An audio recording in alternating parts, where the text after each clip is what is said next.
gavel. So, oh, no. It's all right. I'll use this. Is it over in the box? Yeah, it must be over here. Yeah. We can't have a Okay. meeting without a gavel. Didn't occur to me.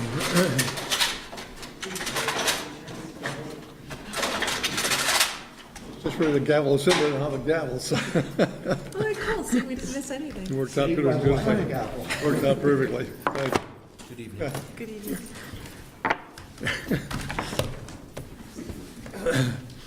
So, I will call the meeting to order. It's just about 7 o'clock. We have a full board tonight. The first thing on the agenda are the minutes of August 21st, 2018. Is there a motion to approve? So moved. Is there a second? Second. Page 1.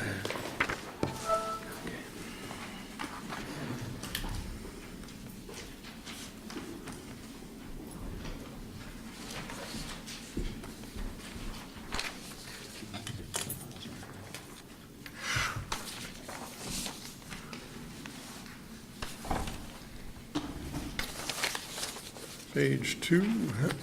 On page 2, number 6, Yes. so it just worded kind of funny. I probably would have said, Teresa Zitrich urged continued public input on the plan. It just seems like the wording's a little funny. Reads funny. I don't know if anybody else sees it that way. Is that okay? Looked okay to me, but, What do you want? but Teresa Zitrick urged instead. What do you want? Public input. Okay. Continued on public input, is that what you said? Continued on public? Continued public Continued input. public input. Right, I just thought it read a little funny. there's two. Continuing to yeah, have so- public input on the plan, but That's right to me. Sure. I thought under number 5, it should be indicated that Amy Dimitriewicz spoke to explain the reason for the resolution. Sure. yeah, that's good. Under number 7, comments, I'm not sure that Sarah Mason spoke in support of speed bumps, or in her letter. I don't think she did. I don't think so either. I think she was not happy with the proposal at all. She was actually against speed humps, you're right. Yeah, I think so. That was the letter, right? Yes, the email. Correct. Delete that one, last sentence then. I think that would make more sense to delete that. Anything else on page 2? Page 3.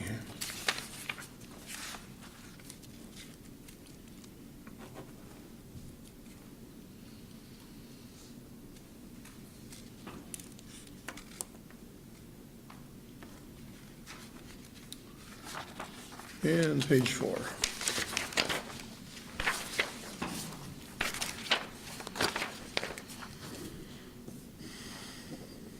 Hearing no more comments, then all those in favor of approving the minutes of August 21st, 2018, say aye. Aye. Aye. Any opposed?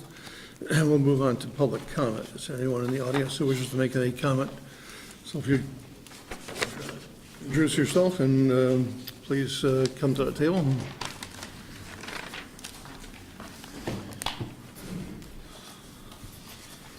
Hi, my name's Doug Nettie. I have a, hi, Jory. Everybody, as far as amplifying it, just goes to the TV. Okay. So Excuse me, don't speak into the mic.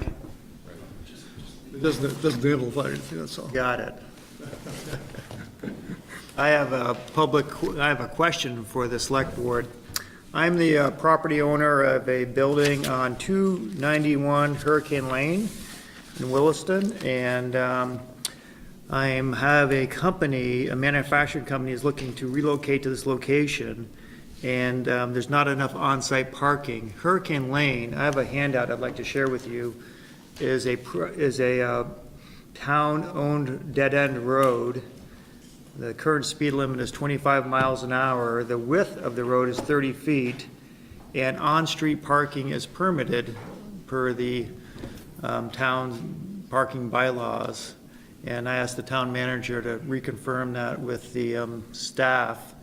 And I guess the staff supports on-street parking on Hurricane Lane. My question, if I can hand these out, is this. We have a neighbor, we have a property owner on Hurricane Lane who would prefer no parking on Hurricane Lane. And if that property owner came to the board, and I have one package for everyone, came to the board and asked you to, Over here. yep, I got more. Thank you, sorry. And asked the board to amend the town's on-site or on-street parking ordinance.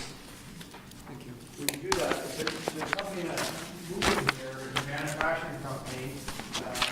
Actually, we'd be moving from Essex. The company's called Flexus here. And one of the few manufacturing companies left in Vermont, I think. But they'd like to locate to this building. It's a huge investment, a huge commitment, and they don't want to move here if they're not going to be able to park some of their employees on site.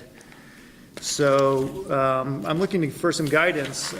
If there's not, really strong support to continue on-site parking on Hurricane Lane, I suspect that this company will decide to go elsewhere.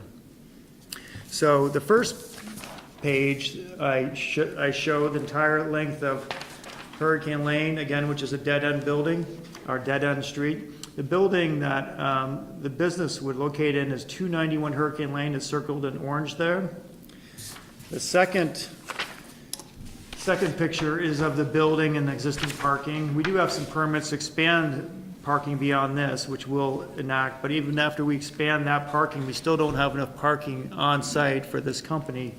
So it's most likely we would park some cars on street, pretty much the length of the property owned by 291 Hurricane Lane, right on the side here. And the third and fourth pictures are showing a car parked in front of this building at 291 Hurricane Lane, and shows you the width of the 291 Hurricane Lane, and kind of supports why the staff thinks it's a safe area to park cars on street. When you say the staff, you mean the town staff? Yes, Just to clarify, you're only talking one side, correct? Yes. Thank you. yeah. And we would park on the side closest to the building. I've kind of put some orange slashes on this plan showing the likely locations we would park cars on street, right in front of the 291 Hurricane Lane property. Is Hurricane Lane public? Town road. So what happens when you have to plow snow? During the day, it's tough, but that's part of a lot of places in Williston. At nighttime, we have a parking ban. We're okay. Do you have a sense of how many cars? We think probably around 20 to 25 cars. That's kind of the shortage of parking we have. So can I back up? The issue is that it's a town road, and right now parking is allowed? It is allowed. You're concerned that someone's going to try to change that status? That's correct. If someone came to the select board and said, I don't like cars parking on this road, I'm going to, ask you folks to change this parking ordinance. I'm interested, and the owner of this building who's looking to move his company here is very interested in seeing whether he's going to have parking for his employees. Have we heard about that issue yet, Rick? The request for no parking? Or to No, I have not received. any- disallow parking? Currently, nobody parks on Hurricane Lane, so we would be, even though it's allowed, this company would be the first. So our process would be that if somebody came forward to request that, we would send it off to both the Public Works Department and the Planning Department to give us a recommendation as to whether or not they would recommend that to the board. And the board, in our ultimate wisdom, could make a decision, yes or no. But I don't think any of us can tell you what we would do at this moment, except that we would go through the standard process.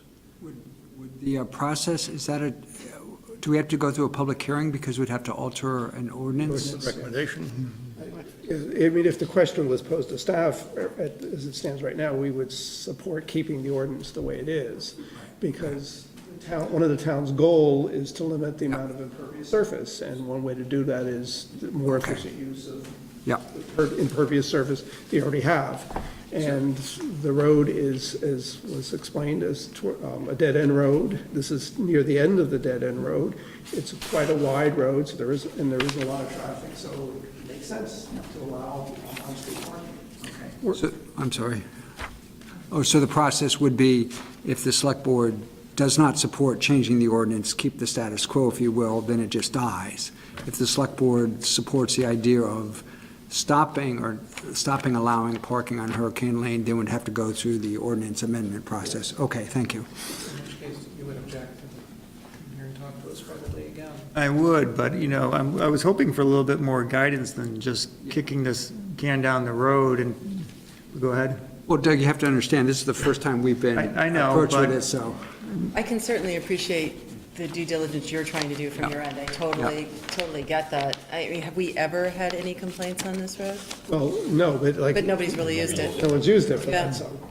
So if you heard what I have to say and what staff reports have to say, I mean, does anyone have a feeling whether you would support the staff or you would support someone who That's prefers such not a to? huge what if. We never support. My inclination if something's If you working. were- Who are the other two buildings that are in? If you were to Do come know? back, if you were to come back next year and we had 2 new board members, then I don't know what to tell you. Joy, what was your question? How much, the 2 buildings at the end, past yours? Yes. One is Monmouth Sports Group and the other one doesn't have a thing on it. Yes, one is Lord, they're our software company. Lord MicroStrain, yeah. So do they, you may not know, but do they utilize all the parking that they have there? Generally, they do, yeah. So they're really the only ones who probably could possibly object. No, that the objector would actually is across the street and maybe further down. So, anyone can object. It's just, it could be for aesthetic reasons, right? And I was hoping to get some feedback, like saying, of some type, because this company is again looking to make a decision. And he can't make a decision to move here if there's no sense of whether the current select board would even support the staff recommendations or not. And maybe, so that's, It's not really a staff recommendation. I mean, he said, it's not like they studied it and came back to us with an official recommendation. I see what you're saying. I would say that, I don't think legally we're allowed to say, hey, if somebody went through the entire process, we've already prejudged it and they would lose. We wouldn't allow them, we wouldn't change the ordinance. I don't know that I'm comfortable saying that. I would have to listen to everything, but one of the things I would give massive amounts of effort, massive amounts of weight to is that there is a manufacturing company that has employees now in this building and, all of the economic impact that would have on the town. And, that would weigh quite heavily over anything like aesthetics. If there's a safety issue, that might change things, but I don't know what that would be. well, that's helpful, just having that opinion of valuing jobs in Williston is helpful. Is parking allowed on both sides of the street? It's basically allowed in general, so. I think Ted's absolutely right, and particularly the piece about safety, that's probably one of the key things I'd also look at. Is the road wide enough to support on-street parking and whatever truck traffic it's probably going to have to carry? And right now it is. And that, if that's an official, It is. When I was first contacted, I asked Public Works and Planning, and what I mentioned earlier, Okay. is the response I received. yeah. Is this a type, this is going to get slightly off subject. Is there a reason why there aren't parking spots striped on the road, painted? When There's a it- bit of demand. Okay, but that could be, Sure. okay, okay. I'm not sure it's really needed, but In a way, it would be, if there's on-street parking, it'd be good if it was orderly on one side. It'd be kind of odd to have cars on one side and then another side. And then maybe, then it doesn't. Reduces the safety, exactly. any safety issues, yep. that would require an ordinance change. Because we would be changing how the parking can occur on the street, yep, okay. All right, That's as good as we can do tonight, I think. All right, sorry. thanks for your time. Thank you. Thank you. Anyone else who wishes to make any public comment tonight? If not, then we'll move on to interviews and appointments. We have one candidate for the Old Brick Church, and I'd ask John Butterfield to come up to the table, and we do have your application form.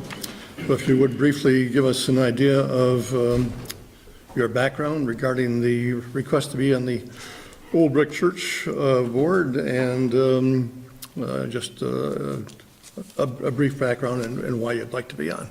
Okay. My name is John Butterfield, and my wife and I live at 721 North Williston Road. We've lived there for the past 33 years. I'm an engineer by training, and I've worked for the last 31 years for Hallam ICS, which is a consulting firm in South Burlington. I've been the chairman of the board and vice president and shareholder, et cetera. I'm also involved in a real estate partnership in a commercial building in South Burlington. My interest in the Old Brick Church is, I've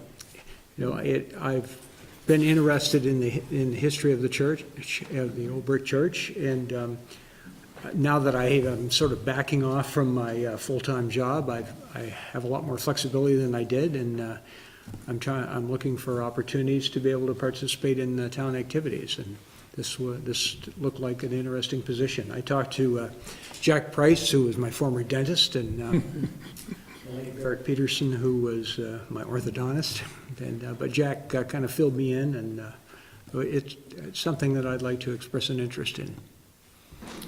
Thank you. Any questions from the board? I guess I have one, John. For some reason, this tends to fall on my shoulders to ask.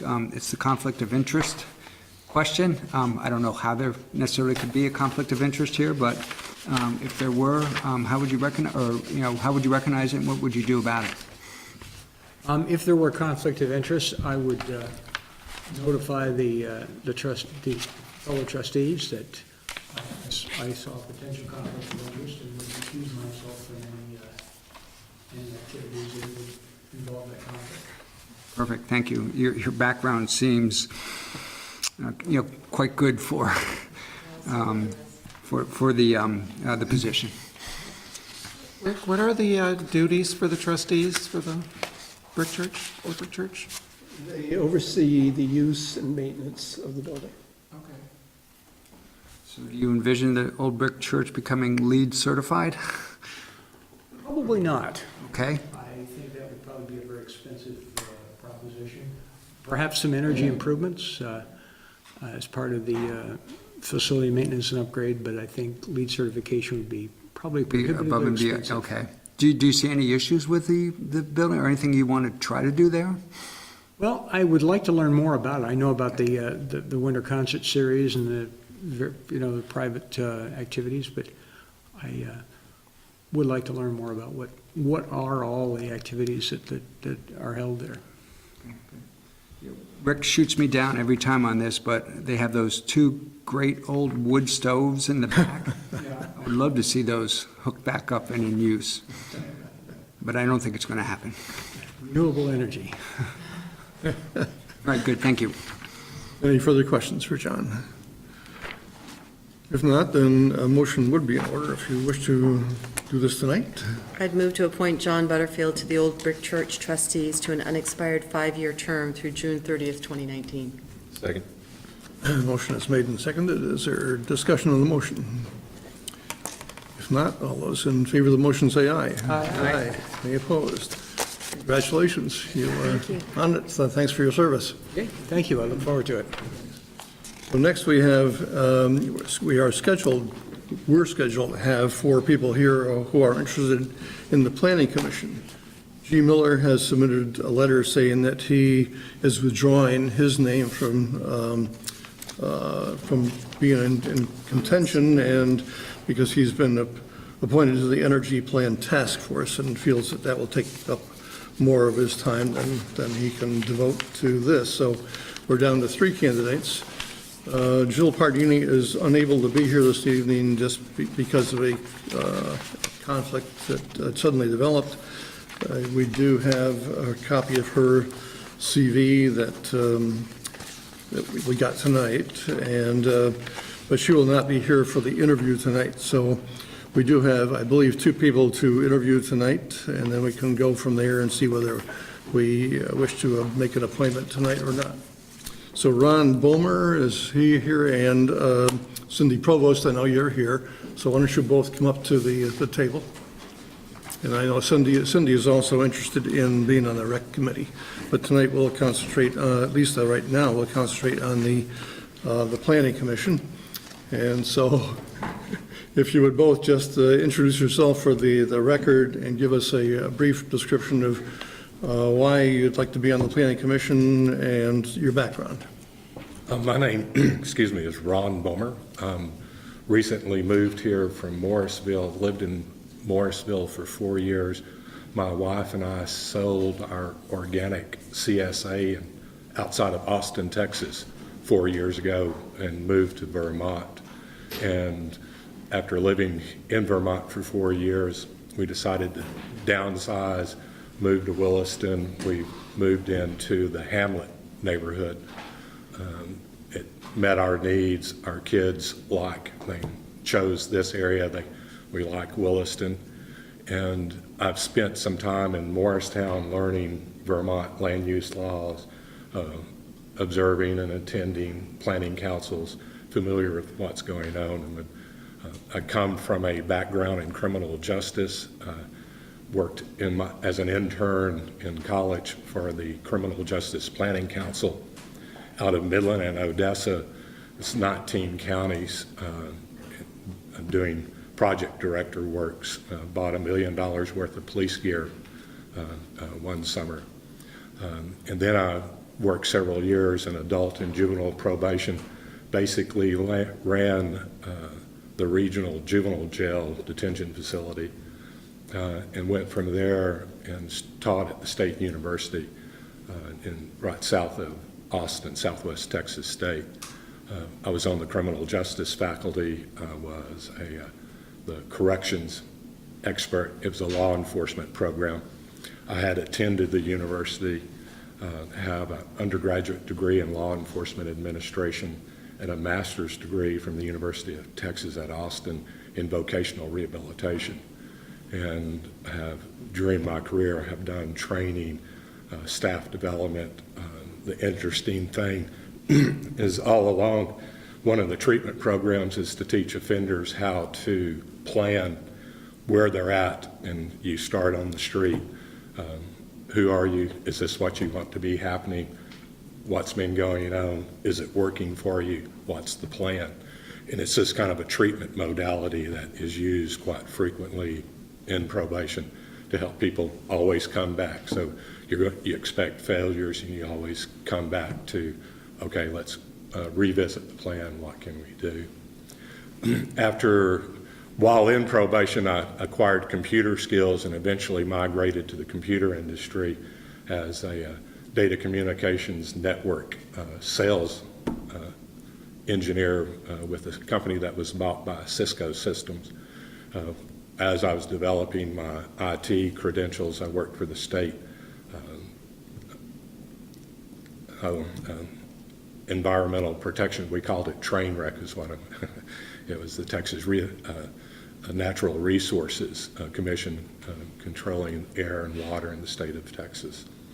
So I have a lot of experience and just want to jump in here as a new resident and offer any assistance I can give to you people.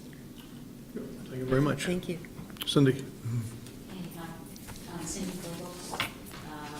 Been in Williston here for quite a few years, since 2001. I have 2 kids that are getting older. I used to volunteer a lot in the schools, but now I'm not doing that so much because they're kind of high school and first year in college. So my background is, I have a background in real estate, property management, building. Started a company in Ferrisburg, creative carpentry, did new build remodels, and worked with either spec homes or potential we built for people. So we did all the planning and zoning to permitting for that home to be built and all of that kind of stuff. I did that for 7 to 8 years. After that, I moved from Ferrisburg area here to this area, South Burlington. I was in real estate for 5 years, but I also managed 40-plus homes, single families, condominiums, apartments for that company as well. Did all of the management and renting and everything involved with that for them. And that's a South Burlington company, Century 21 Jack Associates. I was there for, 6 years. Then my sister, who owns a property maintenance company in South Burlington, and needed some help, so I stepped in and helped her and became a supervisor with her with a landscaping and design company. I have experience with that, and I have a master gardener certification with that as well. I've taken classes and know all of the code of ethics for real estate, property management, and all of that kind of stuff for Vermont. Now, the last 8 years, I've had my own company. It's On Track Property Management, doing just that. I manage some of my sisters and my own properties that we own, income properties, and properties for other people as well. And I've kind of made my own little niche here for helping elderly people do their outside work that if they can't do it themselves in their own homes. So I kind of like doing that to help them. So I've kind of added that on to the mix. And I have 2 large estates that I take care of all of their property and then some. So it's kind of what I'm doing now. And I just, like I said, I've volunteered in the schools with my kids and done quite a bit with the FAP and the programs, and I was part of the reconfiguration team in the school system back when they redid all of that in the schools.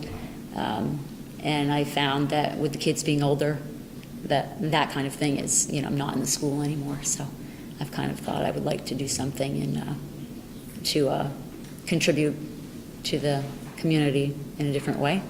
And of course, planning is kind of up my alley, and I'm also, interested in recreation too, as far as good planning with that too. So I figured I would say I was interested in both. I'm a little more interested in the planning part, but like I said, I'd like to help contribute to the community in whatever way I can. Yeah. You're welcome. Thank you. Questions from the board? Are you both applying to both rec and planning? Cindy is applying for Recreation Committee as well as Planning Commission. I would do one or the other, but I had to plan to the Planning Commission. Questions from the board? So my question, and I guess I'll ask it once, and then you both can answer, has to do with the town plan, and it's along the lines of, have you had a chance to read the town plan? And then, hopefully, if yes, what do you like about it? What don't you like? What do you see is working in Williston? Maybe even importantly, what isn't working? So, flip a coin, choose who to go. I spent most of the weekend going through the plan once again. I like the way it's put This together. was the long weekend, right? This was a long weekend, yes.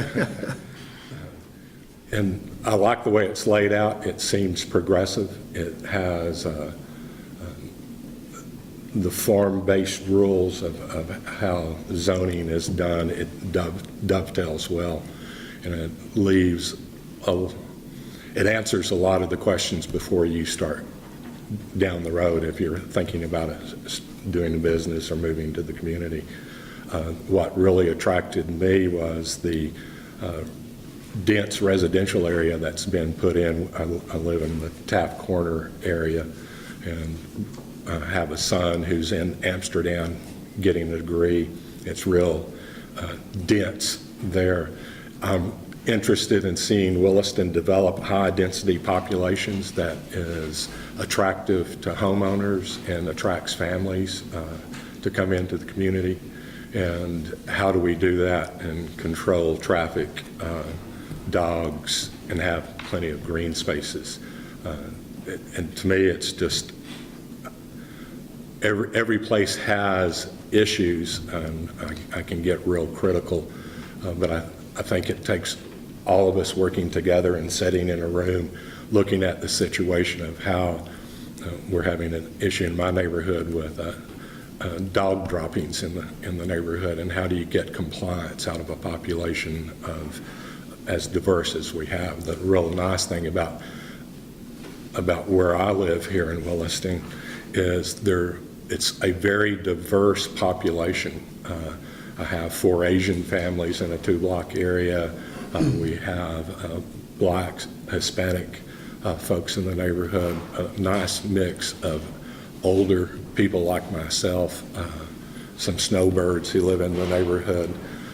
And the nice thing is that the bus stop in the morning picks up some real cute little kids, and they're all different colors, and it just kind of puts a future hope that Williston seems to have achieved when the rest of Vermont has kind of struggled with economic development. So I don't know if I answered your question, Jim. Some of the same sentiments. I didn't, to be honest, have time to read through the whole thing, but I have browsed through and picked certain areas that I thought were, kind of what I've lent to see as I've been in Williston for a long time and how it's progressing. Again, I do like how it's trying to stay densely populated in the areas instead of creating more of a sprawl. I really would like to see the farmland not be built on. I encourage building for sure, but I think Williston has done a good job of recognizing that part. So overall, a lot of what this gentleman said, but and I definitely am in favor of keeping working how plan is currently going as far as keeping the population and in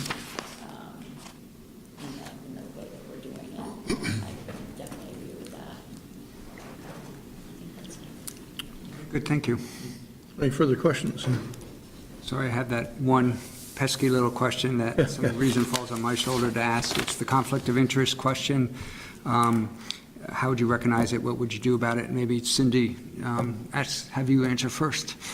I would definitely, if I thought there was any type of conflict of interest, of course, I would mention it to the person that I would need to mention it to and say that I wouldn't be able to participate in that particular issue, problem, whatever it may be, due to a conflict of interest, of course. I would agree.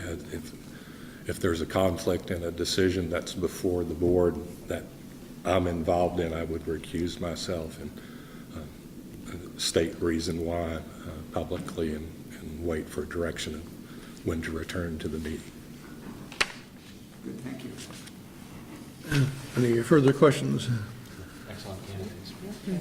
If not, then the question before the board is, do we wish to make a decision tonight, or do we wish to have a interview with How many the third spots? candidate? How many spots do we have? One spot. Oh, just one. One spot. I'd like to be able to interview Me too. Cindy as well. Joe. Bill. Joe, I'm sorry. So we'll put off decisions then until we can meet with Jill, hopefully in 2 weeks, and then make a decision on Planning Commission and Recreation Committee at that time. So thanks very much for your time. Thank you. So we'll move on then to the public hearing on the keeping of chickens regulation. Under the authority of 24 VSI Section 2291-14 in the Williston Town Charter, the Williston Selectboard will hold a public hearing to receive public comment on a proposed care and keeping of chickens ordinance. Hearing will be held on Tuesday, September 4th, 2018 at 7:30 p.m. at the Town Hall Meeting Room. So the public hearing is now open, and perhaps Eric, you would want to give us a brief overview of what we'll be talking about tonight? Sure. So the board probably recalls over the last several months, we've gone through iterations of a draft of a care and keeping of chickens ordinance in town.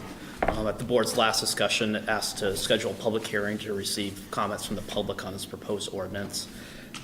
You have in your packet the ordinance as it reads now after the discussions we've held.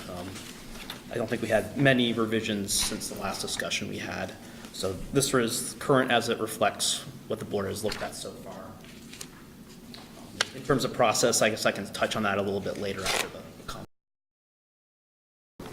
So the public hearing then is open to anyone who wishes to make any comment regarding the proposed ordinance, and whether you're for or against.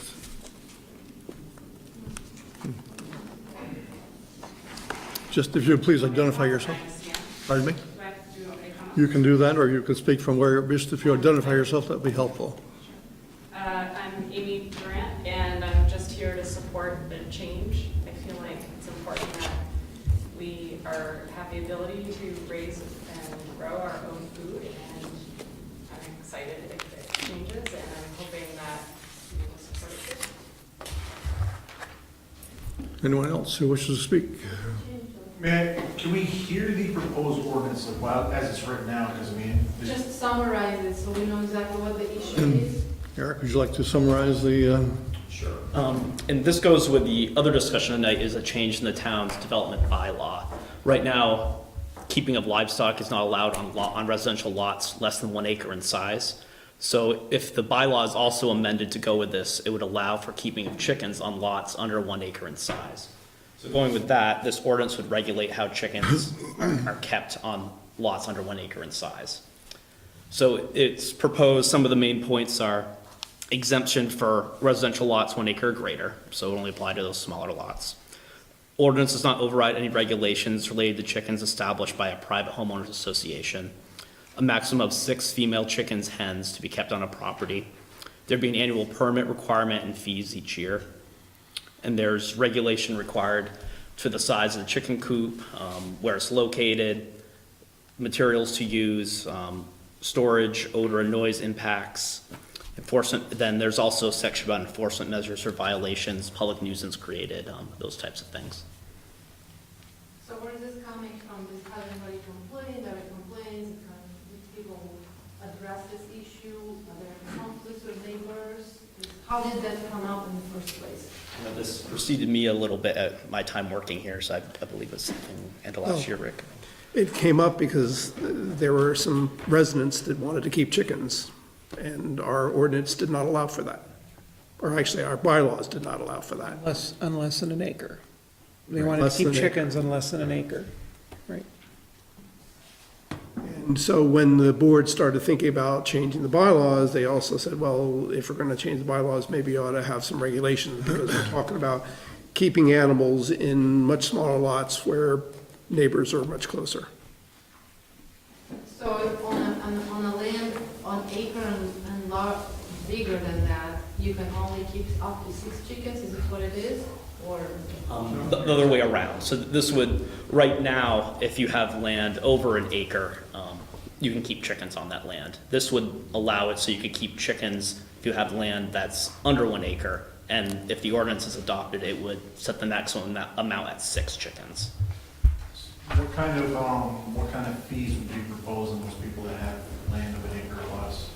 As it's written right now, the permit the first year would be $50, and then to renew the permit would be $25 after that. So that would be a yearly fee? Yep, an annual fee, and as drafted, we put that would be effective from April 1st through March 30th, so that would be the permit year. Do you think that could discourage people from having chickens? What would you like, or is this what the reason is in the first place, so people don't go for it? Because that's an expense, it's an additional, expense. First, the board on That's that. a policy question for the board. But I can say other towns have an ordinance like this in place, and there's a fee structure other towns charge in the area. So you're basing the fee on what other towns charge? What's the fee for? The fee would cover More the, money. What is the fee for exactly? That's a good question. Nothing. so the fee would cover the administration of the permit. Also, if there are complaints against the person who is keeping chickens, then we would have to have an enforcer to go and check that out and make sure that things are being done according to the ordinance. Does the town of Williston already have a health officer that would basically fall in place for that? The town health officer does not necessarily fall under her duties. Animal control person? We have no such person. do property tax cover that, or doesn't that, do we need an additional fee for that person to be able to handle that? Sorry, I didn't The understand. property tax doesn't cover that, the officer goes and deals with the issue? We need an additional fee for that, with an officer to go there? Would not be an additional fee. The only fee that we're talking about at this point is the initial one and the renewal fee. In other towns, we are told that the number of applications are not great, and they do have the same type of a system that we're proposing at this point. I guess my issue, and this actually doesn't even apply to me because we have land of more than an acre, but I look at it from a broad perspective of people that maybe don't have more than an acre, they want to have chickens.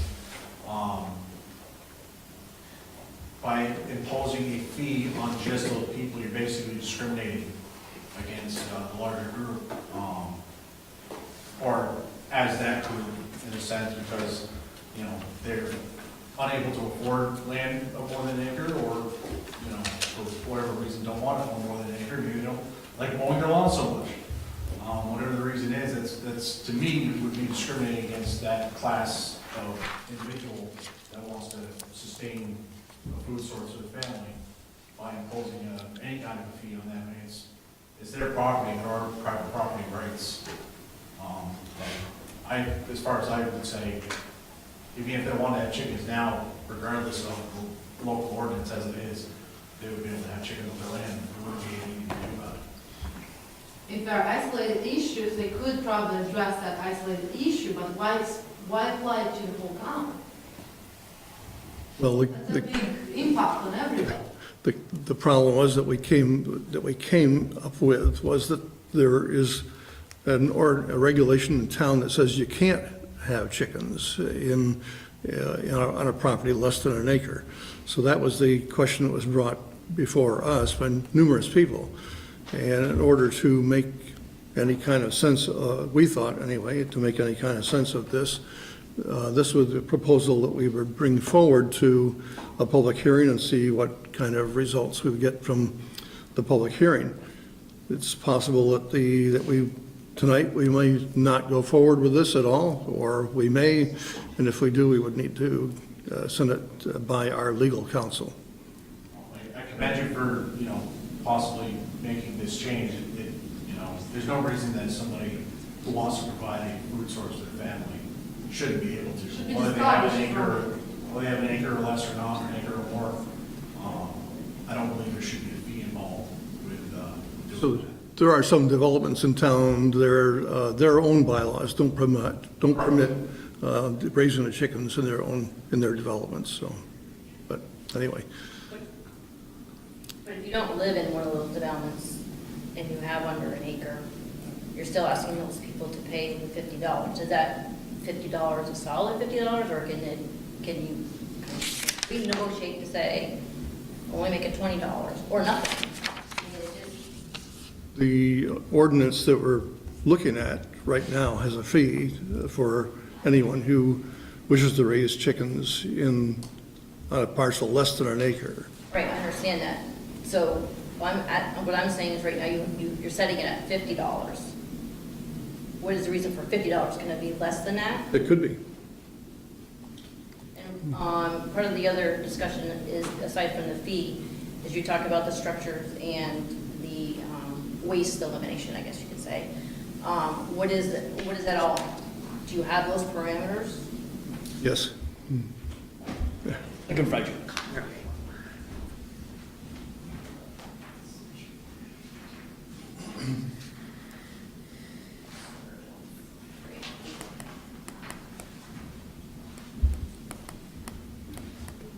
We had quite a lot of testimony on that subject, actually, in the last couple of meetings we've had. So, any further comments regarding the proposed ordinance? Yes, sir. My name's Dave DLC. The first thing I want to do is thank all of you folks for your service and everybody here in the audience for coming. I definitely want to see Williston residents on less than 1 acre have the ability to raise chickens. I sat down with the proposed ordinance, and quite frankly, I ran out of ink in my pen making marks on it. I happen to think it's extremely poorly written with very vague and subjective language in it, words like may and words like all that could send people down legal roads that I think are inappropriate. I would like to see you just strike out of whatever language exists the statement that says you can't keep chickens, and just say you can keep chickens. I don't think it should be anywhere near as restrictive as you've got here. How many inches the fence has got to go below the ground, and what the diameter of the people who keep chickens should, and often do, know what they're doing. And I frankly think there's more danger from dogs and cats than there are from chickens. But I just think this is way overdoing it. Just let us have chickens. Exactly, let people be. It's important that people do their thing. If obviously if it's a small parcel where they only have whatever much between the fences, that would be an inconvenience. But if they have an acre, I think they can still have chickens. I think they should still be having chickens. Yeah, hi. I was looking at this issue for this meeting before I got here. The one issue I see, I think it's great to have chickens, but since I have managed properties, I know and have seen a lot of people impacted by chickens, by owners that don't know what they're doing, to be honest with you. The chickens get out, they get onto other people's property, they poop on other people's property, they, you know. Dogs do that? Yeah, they do, but it just adds another element of. We can't have a two-way If conversation. neighbors, if you're under an acre, you could be in a place where neighbors are very close together. And that's going to impact other people. It's agricultural animals versus domestic animals. It's a difference. There's a place in Essex that the police, like they're saying, they have to call people there all the time because their chickens are running all over people's properties across the road and impacting other residents. So if you want to talk about discrimination, that's discrimination. That's impacting other people's property unduly because things like that can happen. So We have to look at the ratio of how many people are happy and how many are not. If there's only one case here and there, they can be dealt, very isolated. Like, everybody. I understand, call the but police or neighborhoods are whatever usually needs to very be done. large. We Neighborhoods. cannot have a two-way conversation. If you wish to address the chair, please do so. Williston is very big, so just one family, whatever, one issue shouldn't impact the whole town. I imagine. Anyone else who wishes to speak on the ordinance? I vote in favor of the chickens if it's vague consolation. Pardon me? I live in between chickens, and I have no chickens. And, but it's fine. And I agree, it's a great, we benefit from it as well, so. The last chance for comments regarding the ordinance before we close the public hearing? Yes. I'm not saying no chickens, I'm just saying there's a reason why they have this in place. That an ordinance and the fees they're charging are not outrageous. And if they have to make a call to a place like what I'm describing, that's happened in Essex, just in one instance that I know of, because it happened to be right next door to my mother, then that's a cost that the town has to approve over and above what other people are making the town have to approve because they don't have chickens. So that's why taxes wouldn't cover that, because it's something different that's causing, that's all. I'm not saying I'm against it, I just agree with there has to be stipulations for it, that's all, if you're in a close neighborhood. I would agree that there has to be stipulations for it, but just reading these few things in here, what Vicki said, it's a little over the top. I know someone who has chickens, they're penned in, They do let them out when they're home. They're not let out when they're not around, so they're always supervised, if you will. And I just think that some of this, like he says, like bury the fence 12 inches underground. I mean, I know the chickens dig holes, we've seen that, but there's a way to maintain that, to fix that. If you're having chickens, I think that most people are responsible chicken owners, and they're not going to just let them roam around the neighborhood. That's just my thoughts on that. Some of this stuff is, of course, I'm just reading this for the first time, so. I couldn't find it online. Was it online somewhere? Yeah, it was on the town's website. Okay, I didn't find it, so my apologies on that. But yeah, I think some of this is just a little over the top, but they're good. Any further comments before we close the public hearing on the topic of the ordinance? If not, there's a motion, if there is a motion to close the public hearing. Have a motion to close. Do I hear our second? Second. And discussion of the motion.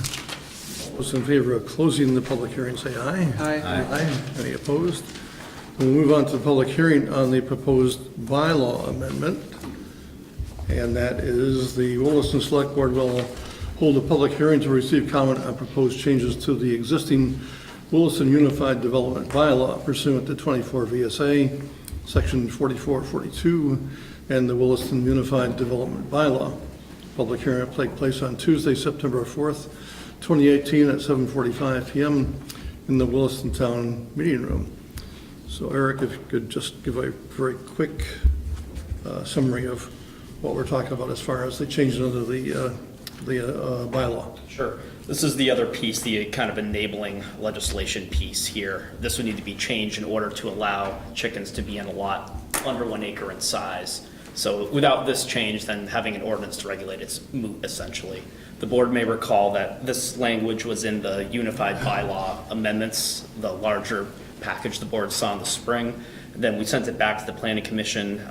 Originally had poultry instead of chickens. Poultry could encompass a number of different birds, so we sent it back to the planning commission. They had a couple of minor comments in section 2010, just referring to leaving it open that a permit may be required, and then the other language as the board sent back, sent to the planning commission was kept the same. So this is really the enabling piece. So the public hearing is open for those who wish to make any comments regarding the proposed change in the bylaw. Anyone wish to speak on this?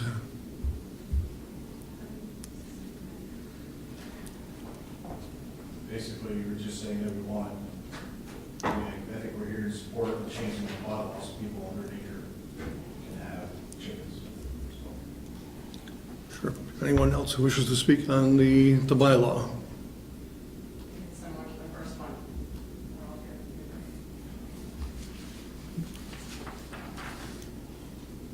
Last chance before we close the public hearing on this particular one. A motion then would be in order to close the public hearing. So moved. Second. Is there any discussion on the motion? All those in favor of closing the public hearing, say aye. Aye. Any opposed? So we're on to the subject of whether we are considering adopting the proposed ordinance, or if we were to actually not to adopt it tonight because it would need to go to our council before we could adopt it. But thoughts on the board regarding going forward with a proposed ordinance? So two things. We did hear from, I forget, the last group of people who came in on the ordinance thought it was a little overcooked maybe from overly regulated, and then, you have to decide how much can you really regulate? Are we going to check fences buried to a foot and that? And the other thing I think that I heard was the cost, and I guess it comes down to what people would have 6 chickens for, right? Is it a hobby, or is it a food need, or wanting to grow there and create their own food? And $50, I mean, to some people that will be a lot, and to some people that will be a little, but is that, I guess with 6 chickens, how many eggs do you create? I don't know the answer to that myself, so is that a big inhibitor? Because it costs, you have to buy feed, a hen house, all the things that go with that, and then put $50 on top of that. I don't know whether that's the right fee structure. What did we find out from the other towns? Do we know? What was the fee for South Burlington? Try to recall, I believe it was in the $30, $40 range, maybe 25. I have the numbers at my desk. I can supply the board. Relook at that. And then how much burden we put on, and how much we're going to check the various installations. And, I mean, we also heard about enforcement in another town. I guess I don't understand that, but did we put the right checks and balances in our ordinance in the event that we have repeat violations or nuisances, right? Yeah, I think some of what we were talking about with the fees were, if you recall the discussion, Jeff, correct me, because you're pretty good at remembering this stuff. When we were talking about that and making sure that folks that wanted to do this were seriously invested. I've always had a public health concern with this whole thing, and that we wanted to make sure that it wasn't a passing school project that somebody just got into and then didn't take care of it. That was the So it's a concern. deterrent fee? Not a deterrent. It was a concern of making sure that this was something you truly wanted to get into. You've got a big investment, like you said, with the coop and everything else. It was just making, that was the discussion that I seem to recall that was around, in and around. So that's why the $50. I may be wrong. That's why I'm looking over at Jeff going, Very much along the same lines, a slightly different remembrance, because I remember questioning what the fee should be, and should chickens be the same fee as domestic animals like dogs? And what I remember is the select board had, overall, the consensus is we had concerns about the health issues with chickens, and that would be the justification for a higher fee for chickens than, let's say, domestic animals, because there are additional or different, maybe is a way to put it, safety concerns with chickens. And didn't the person that came dispel that, at least one of the chicken experts? no, that actually. came? She went quite at length about the things you had to be worried about. However, she was very much in support of them. She just was pointing out the things that were a big concern. And I'm no expert in which is safer, a dog or a chicken. I thought she was making that point, that chickens were no worse than having dogs. And No, she went into a big thing about washing hands and separate shoes and all kinds of things with that. There are some unique aspects of chickens, the salmonella. The baby chickens, I thought she was focused on. Handling. Very first, when you first get them, They're very cute, and you want to handle them, and you really should. Is that- Okay, that's. The other question I guess I might as well ask, and if you remember, I kind of have a little bit of a conceptual issue with the female chickens only, and I guess I was corrected to say, for a couple reasons. One, it seems kind of unnatural to me. On the other, natural in this, that's, who would want to be in a hen house with, just, I don't know, just seems a little unnatural. But also the concept that you could. Coming up, Jeff. You're going to discussion about the rights of roosters. But the other issue is when you order chickens and you order 6 female chickens, you might not get all 6. That's just the nature of the business. And I just have a hard time with that concept of, what is the person who thought he was ordering 6 chickens, got 6 female chickens, got 5 females, and 1 not a female? I don't know. I guess I have a little conceptual difficulty with that. So where are we going with this, is the question. Where are we going? Well, first of all, my concerns don't outweigh my belief that the ordinance should be adopted. But those, if I was the king of Williston, those would be the changes I would make. Other thoughts? I'm actually I'm for the ordinance. I'm thinking maybe it's a little over the top, but it just comes down to, are we going to enforce things like looking at how deep fence is buried, right? Is that practical? We should probably be practical, if anything, right? And I like the things we talked about as well, and making sure people who are going to undertake this have some level of education, right? We talked about some kind of a pamphlet or something to be created to make sure. Although it's not a slight undertaking.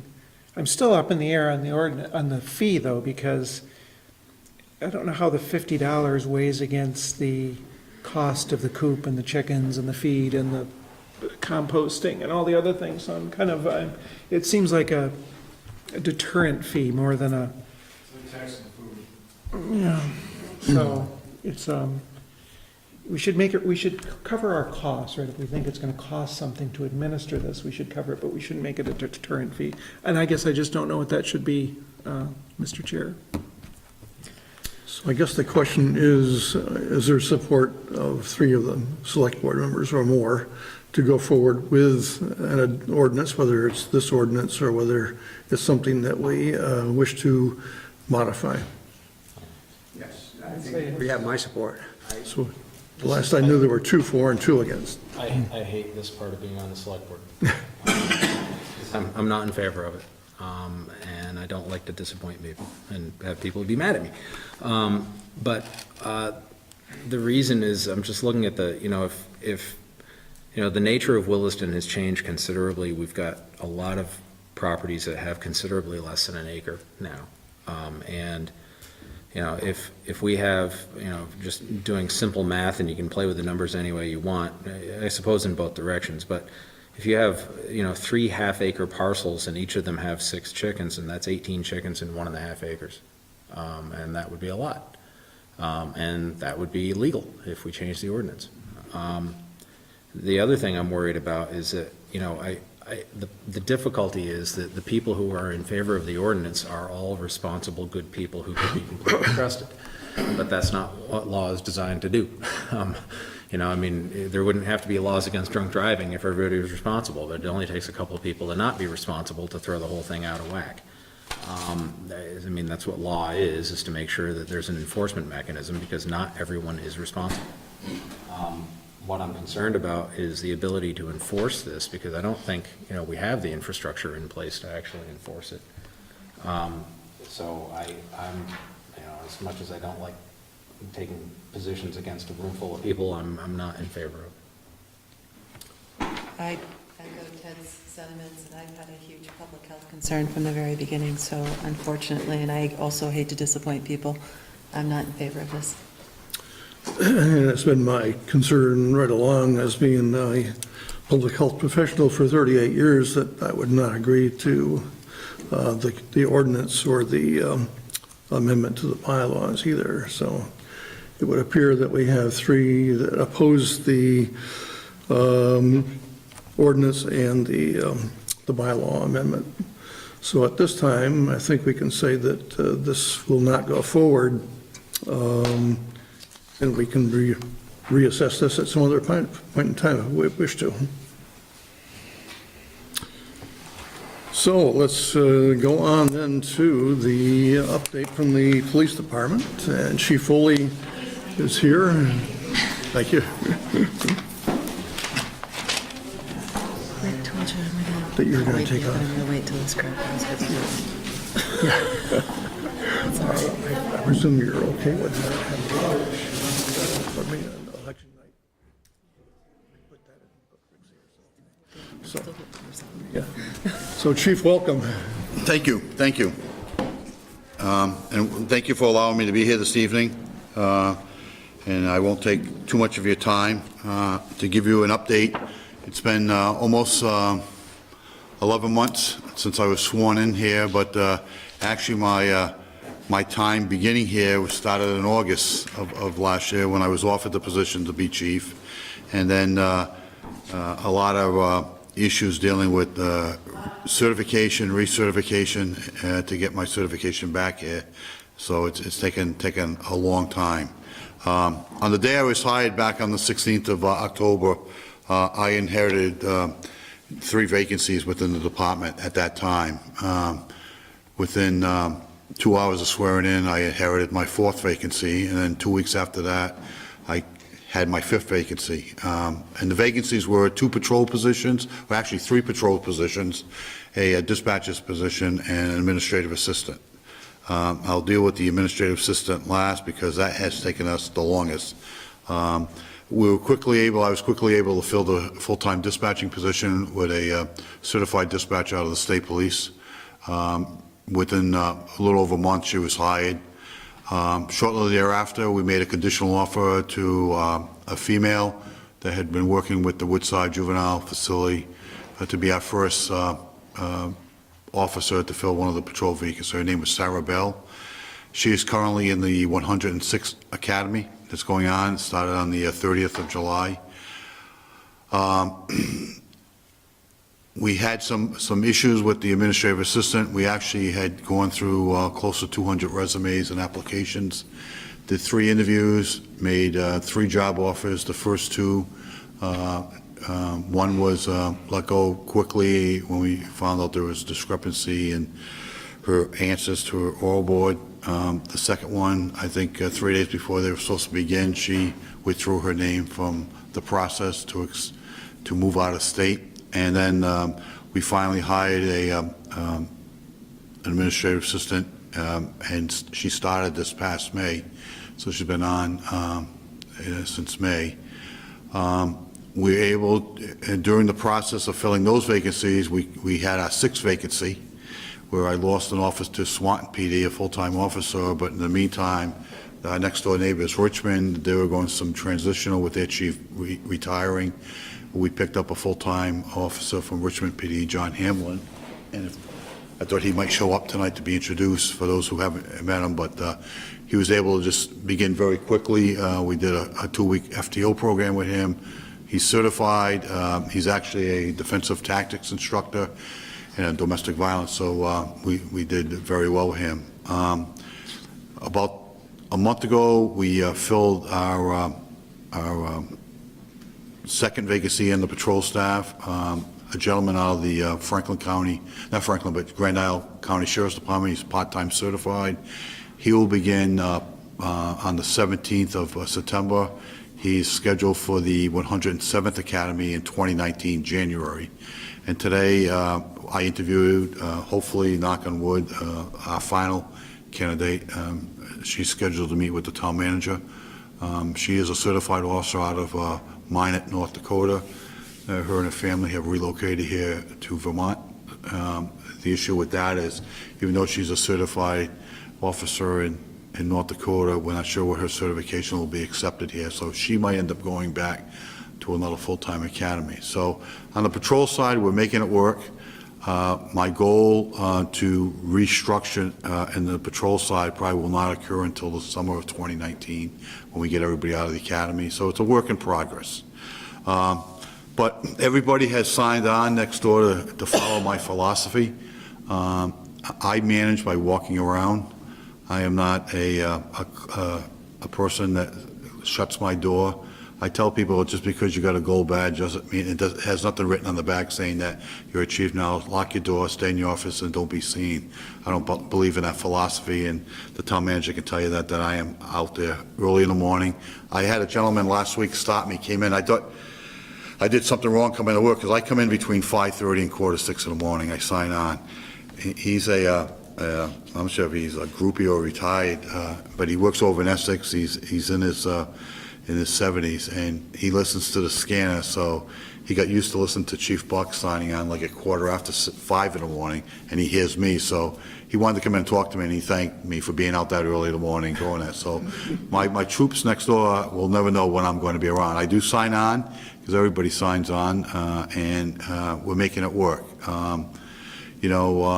I've tasked all my supervisors to be responsible for their team. We developed a procedure how, especially for training, that the officers need to submit a memo. indicating why they want that training, what benefit is to them, what benefit is to the police department, and if it's well enough received, then they're going to have to put a class on for the rest of the department. And the supervisors have to sign off on it, either yes or no, and then forward it to me, so I know they have the blessing. So people just can't pick and choose where they want to go. It has to be beneficial to what we're learning here and how it benefits the community. We've established a good rapport with our firefighters in town, the chief and his staff. We're doing training together. We've actually initiated where we're responding to the medical calls with them. And the thing is, I've done that in my whole career. I have, even though I'm a police chief, I do have an EMT background. When I was in Windsor, I was an EMT, part of a fast squad in my town I lived in, but I volunteered for the fire department there to help them out. And it continued when I was in Douglas that, I carried tactical gear and medical gear in my car and was able to assess the patients before the ambulance got there. They gave them one step up. So now we're helping them out, and I think it's a good positive for both agencies. We're training together. We're working on a active shooter drill along with the firefighters, the police department. We also have the state police involved with us, and the schools. So it's a work in progress. We're not rushing it. We did a walkthrough tabletop exercise a couple of months ago with the state, and I think everybody, we knock on wood, hopefully we never have to deal with it, but 11 years ago, I think it was, or 12 years ago, they had that shooting in Essex at the school. So you never know. In this day and age, it's, it could pop up any place. So that's what we're doing. We have a good, I get along good with the chief. We have lunch together when we can fit into our busy schedules, but I think it's important that in a community this size, people want to see all the agencies, and even including our Public Works Department. We work closely with Bruce with speed enforcement, targeting neighborhoods. We put another speed monitor up. The newest one is on Old Stage Road, and a large monitor. We can trail it any place when people have issues. So again, we're getting my people out in the department to do that, the traffic enforcement. One of the big things I did when I started is I interviewed everybody in the department, especially all the officers. I spent time with them. I rode with them. And the big common problem they all had was our CAD system, our RSMN.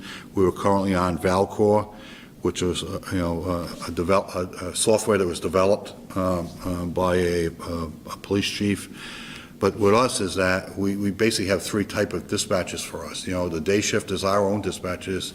Tonight, right now, after 7 o'clock, the state police dispatch for us, and the fire department is dispatched by Shelburne PD on a separate software. And so they wanted to go back to Spillman, and we looked at the cost. There was really hardly, I think it was like an extra $100 for the software to do it, but it's what the state police use.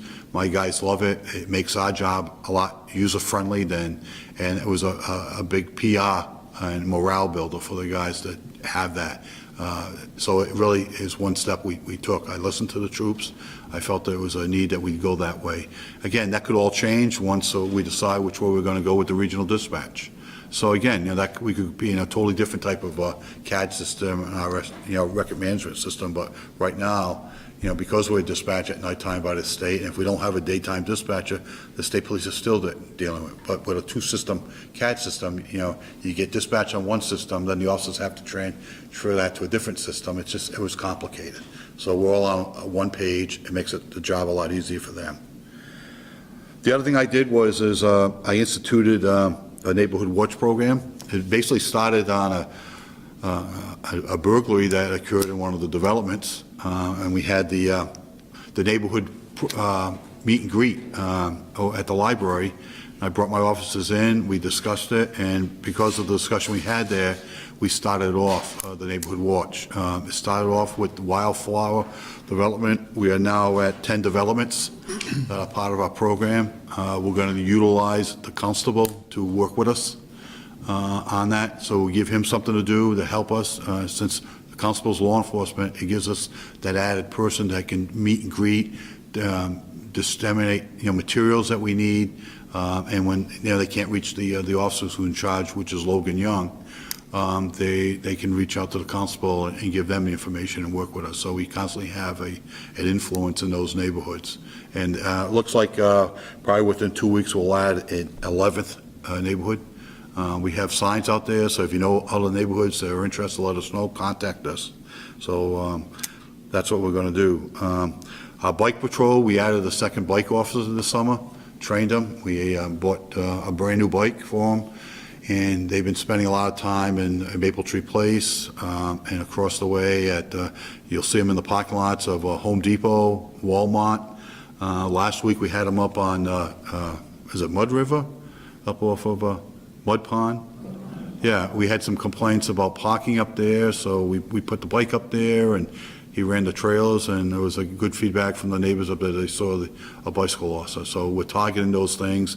With the music this summer at Maple Tree Place, I talked to a lot of people that went there, and they thought it was a good, positive influence. I see the visibility of a police officer out there on a bicycle. They're very versatile and all that. So they'll go all over. And they actually do motor vehicle enforcement. We stick them on intersections where people park, and we get people using their cell phones and texting and all that. So it's an eye-opener that, we're out there and trying to do all different types of enforcement activities. We're in the process of receiving our newest vehicle. We went with a pickup for the newest vehicle. We added, so this will be our sixth patrol vehicle. I have 2 officers who are commercial vehicle enforcement officers. We do get a lot of complaints. This last year, we had a lot of complaints on a lot of the roads where the trucks shouldn't be. So we're able to put the officers out there. They carry six scales. They're 35 pounds, 40 pounds each, so it's kind of hard putting them in the trunk of a cruiser or in the back of an SUV. So it'll be dedicated to just 2 officers who are my truck team, so the miles will be down. But it brings in, some good revenue, and it gets the message out that, truckers and commercial vehicles should pay attention to what the law is and stay off roads they shouldn't be on. So, and again, we get called out a lot by the state police to assist them on truck enforcement, especially if there's accidents. So it's nice to have that credibility of having people out there being able to do that. And Joel, I mentioned Richmond. We've been in dialogue with them, myself and the town manager, along with the state police. We are currently assisting them on calls at nighttime. It's basically probably after 2 o'clock in the morning when the state police are not on duty. And we only respond to emergencies. So domestics, motor vehicle accident, crime in progress. And we're waiting to see, because they're in the process of hiring a new manager, to see which direction they're going to go in. And until they get a new manager in place, we'll assist them, and then we'll probably start some discussion on it. I just don't have the bodies to guarantee full-time patrols there at this point, but we'll assist them as needed as possible. And that's pretty much it. I'm just see if I missed anything along the way. No, I think that pretty much covered my first 11 months there, so I'm open to discussions. Thank you. Thank you, and a special compliment to Officer Young, who's really done a nice job, and his follow-up is outstanding. And what I try to do on that is I try to specialize everybody to do something. So it's not just one person. You're not calling up and getting. I know Travis, Officer Trabluski, he does the community policing, and he works closely with loss prevention, and we've got a good dialogue going with Walmart. We're working on trying to get Home Depot to be a little more user-friendly for us. And they called me today. They want to do a crime prevention or safety program they do every year. So again, that might be opening the door. I've been in touch with corporates on them to try to we've come up with ideas how we can increase their security awareness, their cameras. If you can just better your cameras locations for me, we can do a lot more with that. See the difference, though. We do. We have a Facebook page now. We have a Twitter account. We're getting in that mobile technology, social media. Yeah, and that's what people do. If you notice, we had the upskirter 2 weeks ago at Marshall. We stuck that on our Facebook page, we threw it out to all the news media. And we have a good rapport with every news station in Chittenden County.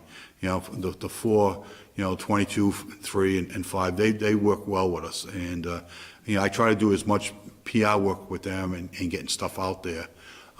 We've continued to recognize our officers at milestones, to, get a little more pat on the back for them, and letting the news know it. We've got our blotter again in the local people here, the Observer.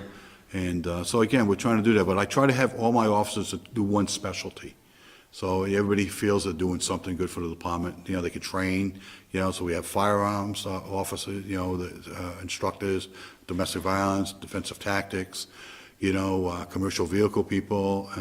We just did Stop the Bleed with the fire department. I sent 2 of my officers along with their guys to a program to, everybody believes, nothing will happen to you. But, we're concerned about, if one of my officers is involved in an accident at 2 o'clock in the morning, I want them to be able to take care of their bleed if they're injured until the fire personnel, but any type of that, we get into a shooting situation where shots are fired, we can treat those people quickly, so that's what we're working on. That's our next big thing tied into the active shooter we're doing, Stop the Bleed, and have tactical teams that it's not just police officers going in the building, but it's actually, we're bringing the paramedics in with us, so they understand how we operate, and we understand how they operate. So it's worked out well. So it's been a good 11 months. It's been a good run, and I've enjoyed it, and I've enjoyed meeting the people here in the community.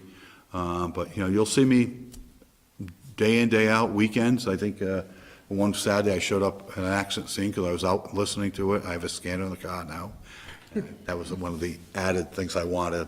I upgraded my cruiser with better lights, so it's not a single light. So, but I'm willing to answer questions. The other 2 things is that I'll give you, I redeveloped our coins. We have challenge coins, and I'll each give you one before I leave.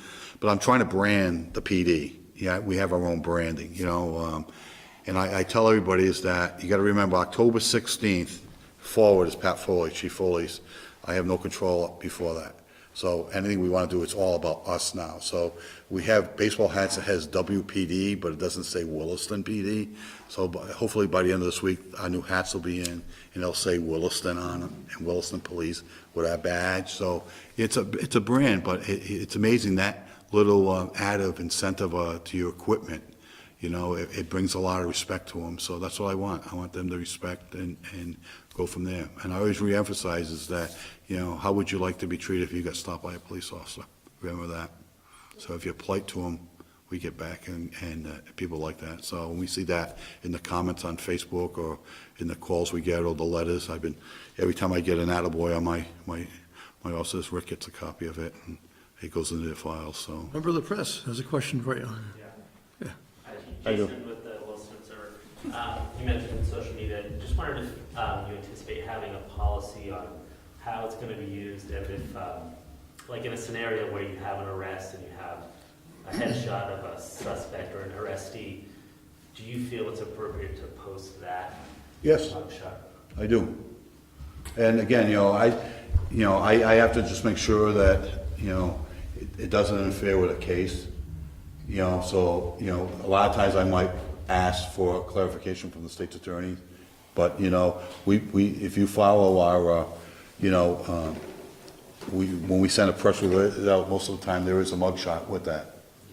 With social media, would you post every mugshot you take, every arrest, or just the ones you feel like you want to, or is there a policy on which? We haven't developed a policy, that's next on the agenda is looking at all our policies, that's going to be a work in progress. I am looking at other department policies, but I've always done that, where, you made an arrest, it's an arrest, then that person should be identified, unless it might, complicate the case. Any questions from the board for the chief? Yeah, I have 2 questions. One is, you talked about the officers that have to go through the academy, or potentially the woman from... Yes, North Dakota.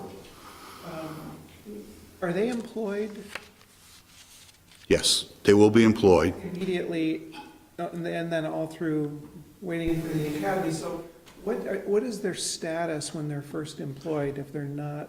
They would be considered an employee that it has to be with a field training officer because they don't have their level of certification. So what I would do is, since Officer Oliver will come on the 17th, he's part-time certified. In Vermont, there's levels.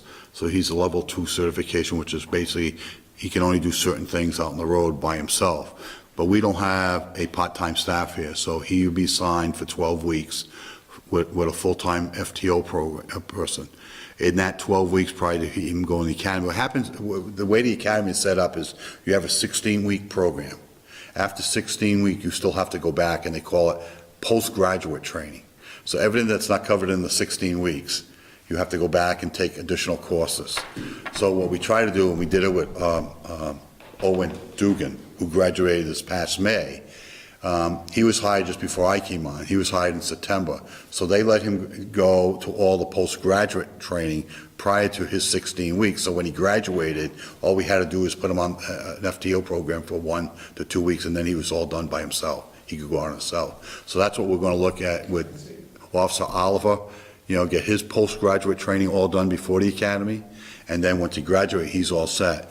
With the young lady that we're looking at right now, whether or not she would commit to us, I have to send all her training documents, her academy class, because her academy was 13 weeks in North Carolina, and let them, the academy, decide what it meets based on the Vermont requirements for certification. There's been a constant dialogue over the last few months about the waiver process within the Criminal Justice Training Council and the certification, where it really needs to be looked at. I think the last time, so again, it's a work in progress. It's changing.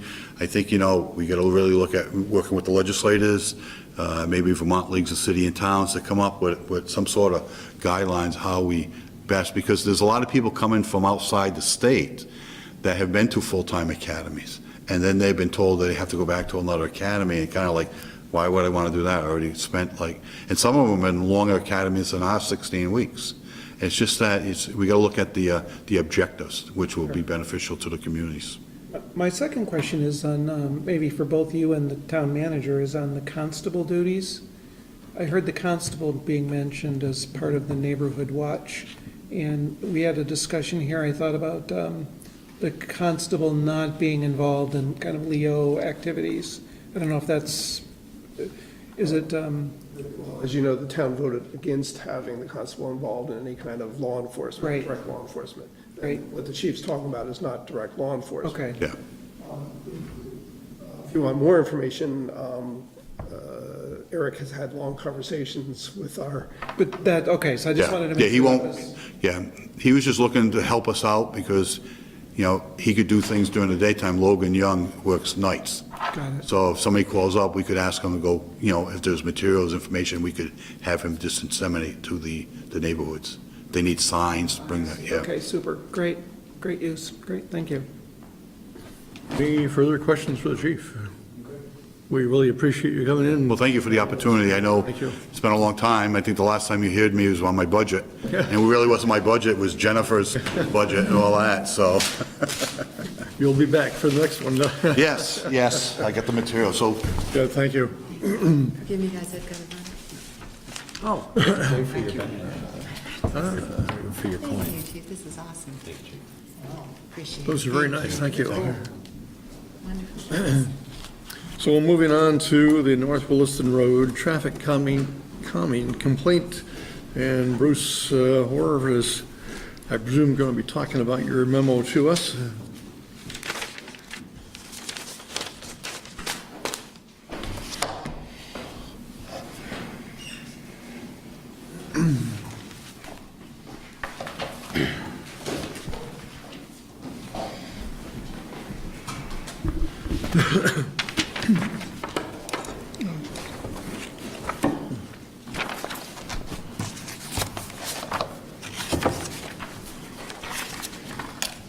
We're talking about the Rumble strips. rumble strips, that's right, okay, I just wanted to make sure. Yeah, so I've written you a memo about the rumple strips on North Williston Road and Mr. Finfrock's comments and issues that he's raised.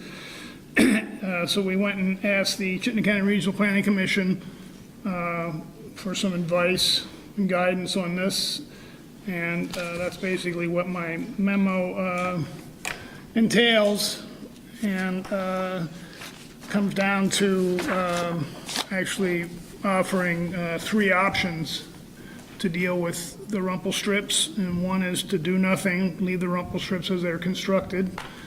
2 is leave the rumple strips in place with minor modifications, remove, pave over where they're located through intersections and one driveway. This is a suggested practice in more than one document, one guidance document. Or 3, remove the rumble strips in the vicinity of Unity and Peterson Lane, and I give you an idea of what the estimated cost would be to do that. I'm using $1,000. I don't even know if it'd be that much, but. Really? It would be that inexpensive? Only to do that little section, not to remove all of them. I'm talking about just at Unity and the area around the corner for a couple hundred feet to put it back to the, what the final came out of the report was.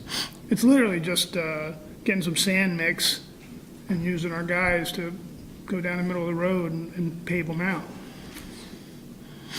So. Were you done with your? Yeah, that's fine. So I have to admit, I'm confused because you said you wanted to follow the MUTCD, and that's in your proposed And we have. calming. Yep. Manual for uniform traffic control devices, not manual for uniform traffic calming devices, control devices. Okay. So maybe I'm looking at the wrong one, but I'm looking at something called MUTCD, Federal Highway, DOT Gov, and it says, transverse rumble strips should not be placed on roadways used by bicyclists unless there's a minimum clear path of 4 feet provided at each edge of the roadway. And I think we actually asked those questions, or I know I asked that question when we very first meeting with the consultants came in, worried about giving the space that we've recently seen the legislator ask to be given to cyclists, and that is 3 feet, right? We have minimum width roads, I think, and it seems like the rumble strips create a hazard for cyclists. Edgeline rumble strips certainly would create that hazard all the time. Centerline rumble strips will only create that hazard by making people stay in their lane, and you're right, Terry, the road's only 20 feet wide, so it is going away from the minimum guidance document. That's not a shall or anything else, so that's why we went to the RPC, and rumble strips were in the final report to be put on this road. They just weren't put through the corner the way they were placed. And then, so there's 2 lines here. One is for rumble strips in general, shouldn't be placed on roads without the 4 feet on the edges. And then the other one is, they shouldn't be put on shoulders if they don't have the 4 feet as well. Because Centerline and edgeline rumble strips, 2 different you shouldn't kinds. do it in either case, right? That's what it says, at least what I No, read. I'm not arguing with you. That's guidance from FHWA. There's no doubt that that's out there.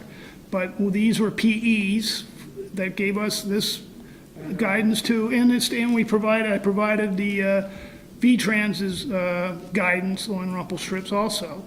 That gives you the leeway to do it where they're at. So all of it's guidance. It's like everything. We could look and find information, do this, don't do that. So. Yeah, certainly, I'm no expert on this, obviously, but it just seemed like common sense when we first saw it that created an issue, as well as putting the medians in. Just as a cyclist, you come up to those medians in the middle of the road, and they squeeze the cyclist unless you have extra road on the edges. You know what I'm talking about? The center, yeah. So like they did on Skunk Hollow and 2 places, I think. Okay, so how much rumble strip is there on the road now? I mean, 2,000 lineal feet. 2,000 feet. Wow, okay. And that, and well, once again, it was in the final document to do most of that, just I continued them a little bit farther than they were supposed to go because of my own looking at the map and not reading it correctly. So, Where do they start? they start just below Williston Woods Road. They end just before Unity Lane. Oh, so it's only from Williston Woods up the hill. That's 2,000 feet? Correct. 2,000 feet. Just past Williston Woods, between Williston Woods and Fontaine Lane, or, I'm sorry, the road to go up into the sand pit, to give you an idea of where that's at. So it doesn't, It is farther, starts It's further a little down. bit farther south. It's not a huge distance south, but a little bit farther south, and then up through continuously, all the way up through and around the corner to before Unity Lane, but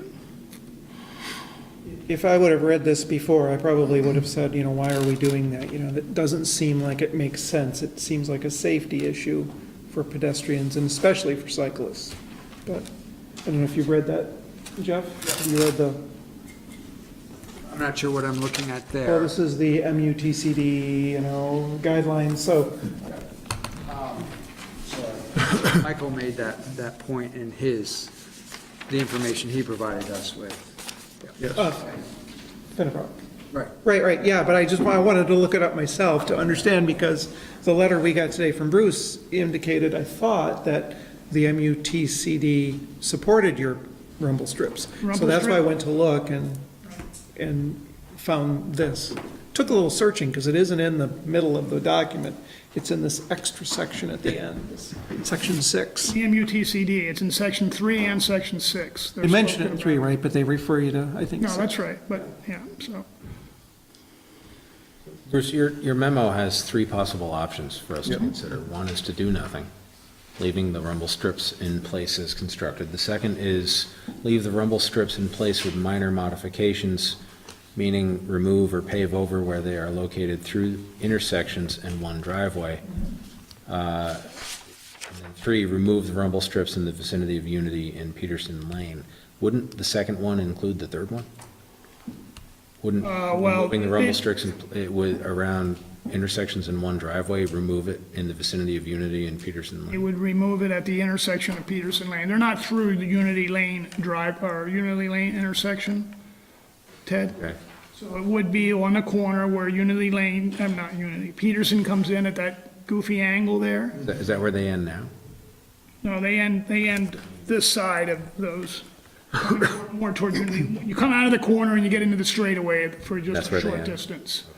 So that's right. We would pave them out through the intersection at Peterson. We pave them out through the intersection at Williston Woods Road, where they go through right now. And then there's one driveway down there that, actually, it's an engineer that works at RSG. They go right through his driveway, that we would remove them there based on the idea that you're not supposed to have them through intersections and driveways. So it would remove some of them up near the corner at Unity, Peterson. So relative to Unity Lane, what's the difference between removing them through an intersection in one driveway is what you're recommending, and removing them in the vicinity of Unity and Peterson Lane? You push it further I would back. mean, when I'm saying Unity and Peterson, I would mean remove them back to what the original, I'm sorry, I should have been a little clearer of that. Back to what the original report was, which was to end them 500 feet before that or something. Or Peterson. Yes. Down Before the you hill? come up the hill, right, as you come up the hill. So you'd end them somewhere after. In the middle of the Williston hill Woods. somewhere in there. Go around the corner, start down the hill. The original report showed them ending midway down that hill. And that would meet that noise distance. There's a distance associated with noise that you want to try to have rumble strips away from residential homes. Depends whose guidance document you want to use. I know. But That's it the would, trouble with this. it would make that distance a longer distance. Okay, so, okay. So that would be how many feet of removal of 2,000? Probably about 500, So about half. 2,000 feet. Or, Quarter. oh, that's right. It's really that far? It just doesn't seem, I can go measure it. I paid $4,000 at $2 a foot, so we marked it out, so it's 2,000. Okay. So the person who brought this to our attention is Michael, sitting in the back there. And are you in agreement with what the recommendation is from Public Works? I reviewed the Public Works memo. My preference has always been to avoid rumble strips on North Williston Road, safety and noise concerns. However, my argument can't hold up if he selects option 3. Option 3 removes them from the sharp corner. It removes them from the Vermont Transit Highway Safety and Design Engineering instructions, saying they have to be 100 feet away from 100 feet of a residence.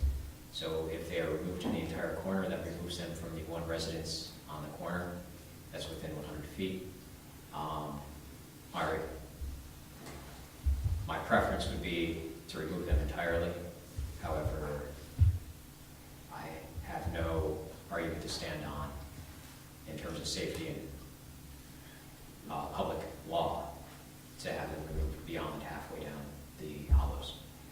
I can make a personal plea that my life has negatively been impacted due to the rumble strips, that my family hasn't slept well in 2 months, that my son has trouble drifting off to sleep since the installation.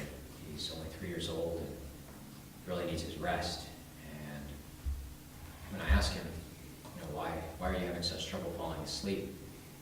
He told me it was the cows that are keeping him awake. And I said, the cows are far away. How are the cows keeping you awake? And he said, well, the cows are right outside my room. They're keeping me awake. And I said, are they talking right now? Yes, he said. And I said, what do they sound like? And he goes, and before I could ask him anything or say anything, another car hit the rumble strips. And my son goes, there, Daddy, those cows. And unfortunately, it's my new reality is that noise every night. We tried camping this weekend.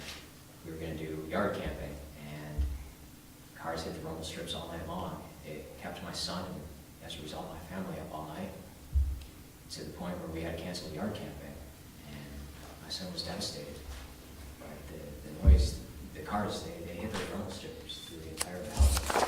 Some of them, I swear they touch it at the start and don't let off until the rumble strips end at the end. My wife's expecting another kid. We're expecting another kid in November. I would like to be able to sleep some before the kid shows up, so I can catch up on sleep for when the kid arrives. We have another life depending on the amount of sleep I get. Like I said, my preference has always been the rumble strips, but the legal argument ends halfway down the hill, and that's the reality.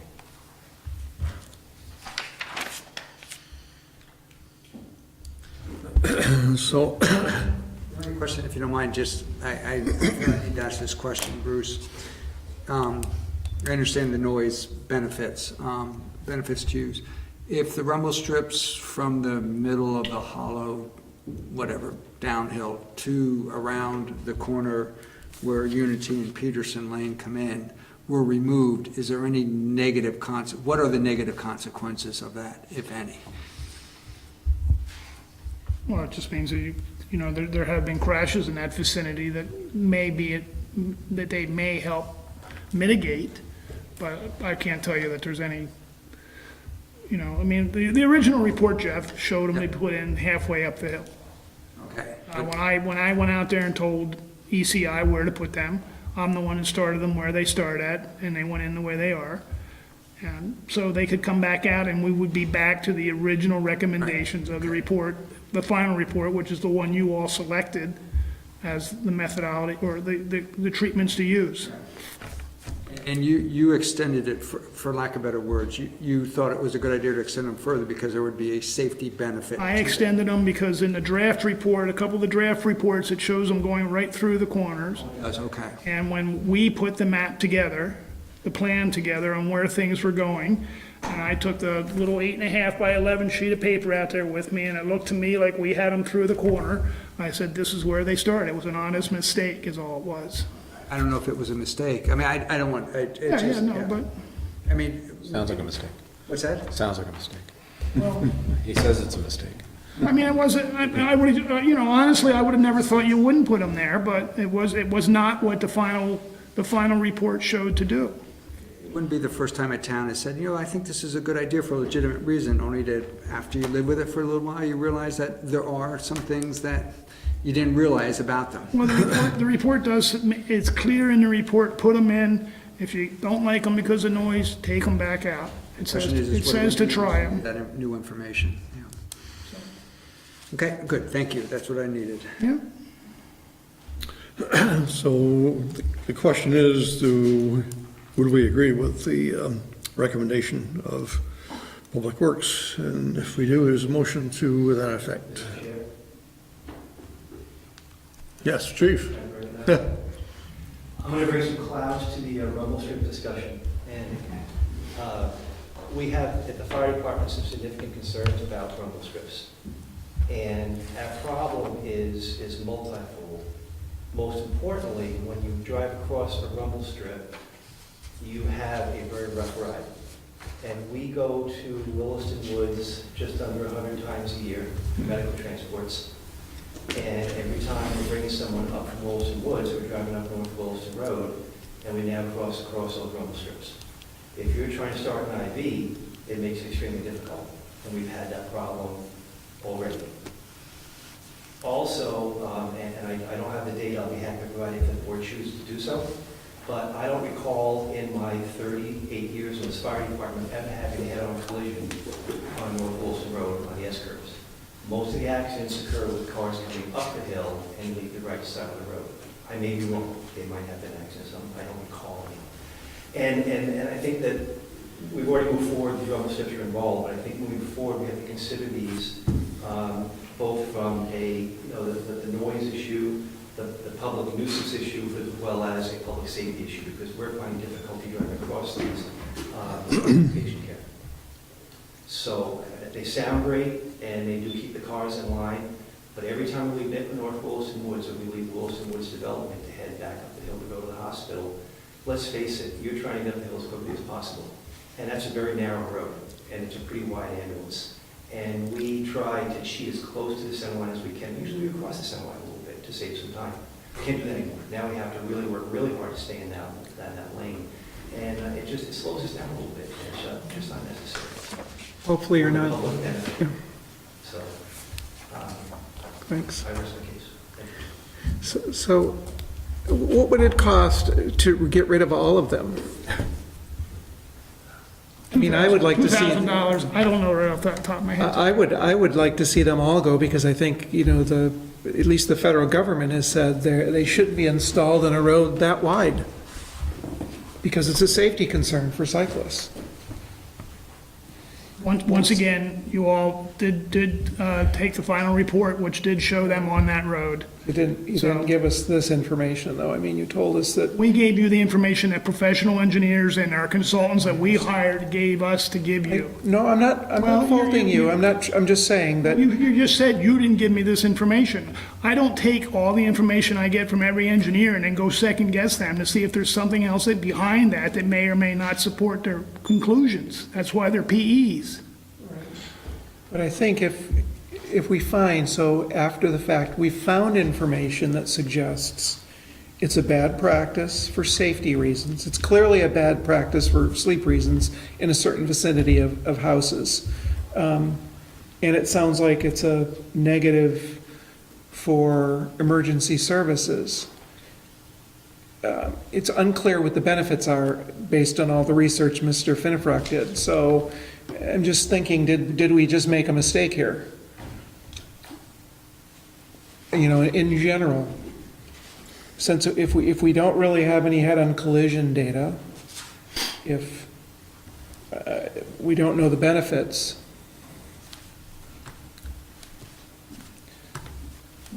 My feeling is I'm in favor of option 3, and I'm not in favor yet of eliminating all of the rumble strips. We could pursue that down the road if, you know, something starts to become apparent, but Right now, option 3 seems to, for lack of better words, take care of what I think is the most compelling problem, which is a resident or residences are having a real issue with noise. Quality of life is decreased, maybe significantly. I'd like to start with that. Yeah. So that's a possibility to make a motion to adopt, recommendation 3, if that's your choice. I'd move to remove, well, Thanks. Yes. I have a question, I guess. There was a whole suite of improvements in this plan, one of them being the four-way stop. Is this the first thing that was installed? The rumple strips were the first thing to be in, yes, as part of this. Because I reread a story that I wrote that said that was like a phase 2 or 3 thing. Did that change? Maybe from the original plan was. Well, the phase 1, I think, was to do the four-way intersection. I'm not positive on where all the phases, which ones in what phase, but the four-way intersection, it has been warned and is going to happen on the 24th of September, so that took a while for that to even happen, to get the signage, to get the ordinance passed and all that. So then we are starting to move into phase 2 things. It just, the rumple strips were something that we were able to get done, and they've gotten done. We putting the chevron signs up around through those corners that are part of that plan at this point. We have the speed limit sign that's going to be installed either later this week or next week, and we have the flashing turn sign at the top that's getting ready to be installed, all in place, so. You were about to make a motion? Yes? So, just for reference points, it's my recollection that my house is just over 0.3 miles from where the Williston Woods entrance. So 500 feet would cover roughly 1/3 of the distance of the rumble strips between Williston Woods and the termination of the current location, which would leave 2/3 of the rumble strips in the fire department and the concerns they raised. So we would only be eliminating 1/3 of the problem during the sharp turning exercise, which isn't what I imagine IVs are going in. I'm guessing they're going in with a lot of Williston Woods for the first 1,500 feet. Just a question for Ken. Ken, maybe I misunderstood. So the rumble strip issue with ambulances is all of the rumble strips on North Williston Road? Well, unfortunately, they start just below Williston Woods Road, therefore it continues up the entire hill. Right. And I mention this as a point for looking forward to other areas we're looking to put rumble strips in the future, and I plan to look more closely at the agendas and offer a comment and opinion, and statistics and data. But in this particular case, I think that anything's a help, and the motion, whatever where it's headed, I think is a help, and we'll see where it goes from there. Great, thank you. So again, Mr. Chair, I'd move to that the town remove the rumble strips in the vicinity of Unity and Peterson Lane.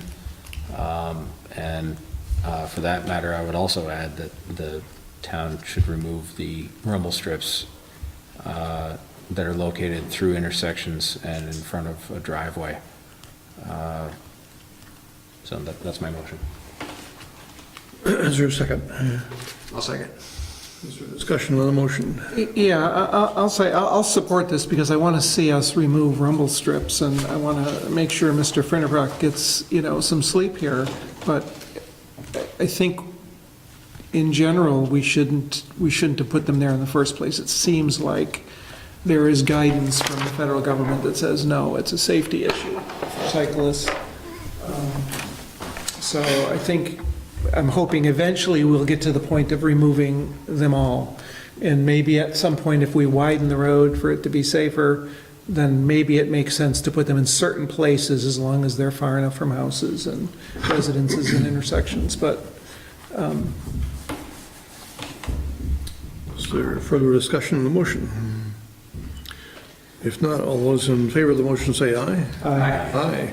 Any opposed? So we're taking care of that one. We're moving on to Burn in the Woods traffic calming study, which we tabled until a future date, which is today.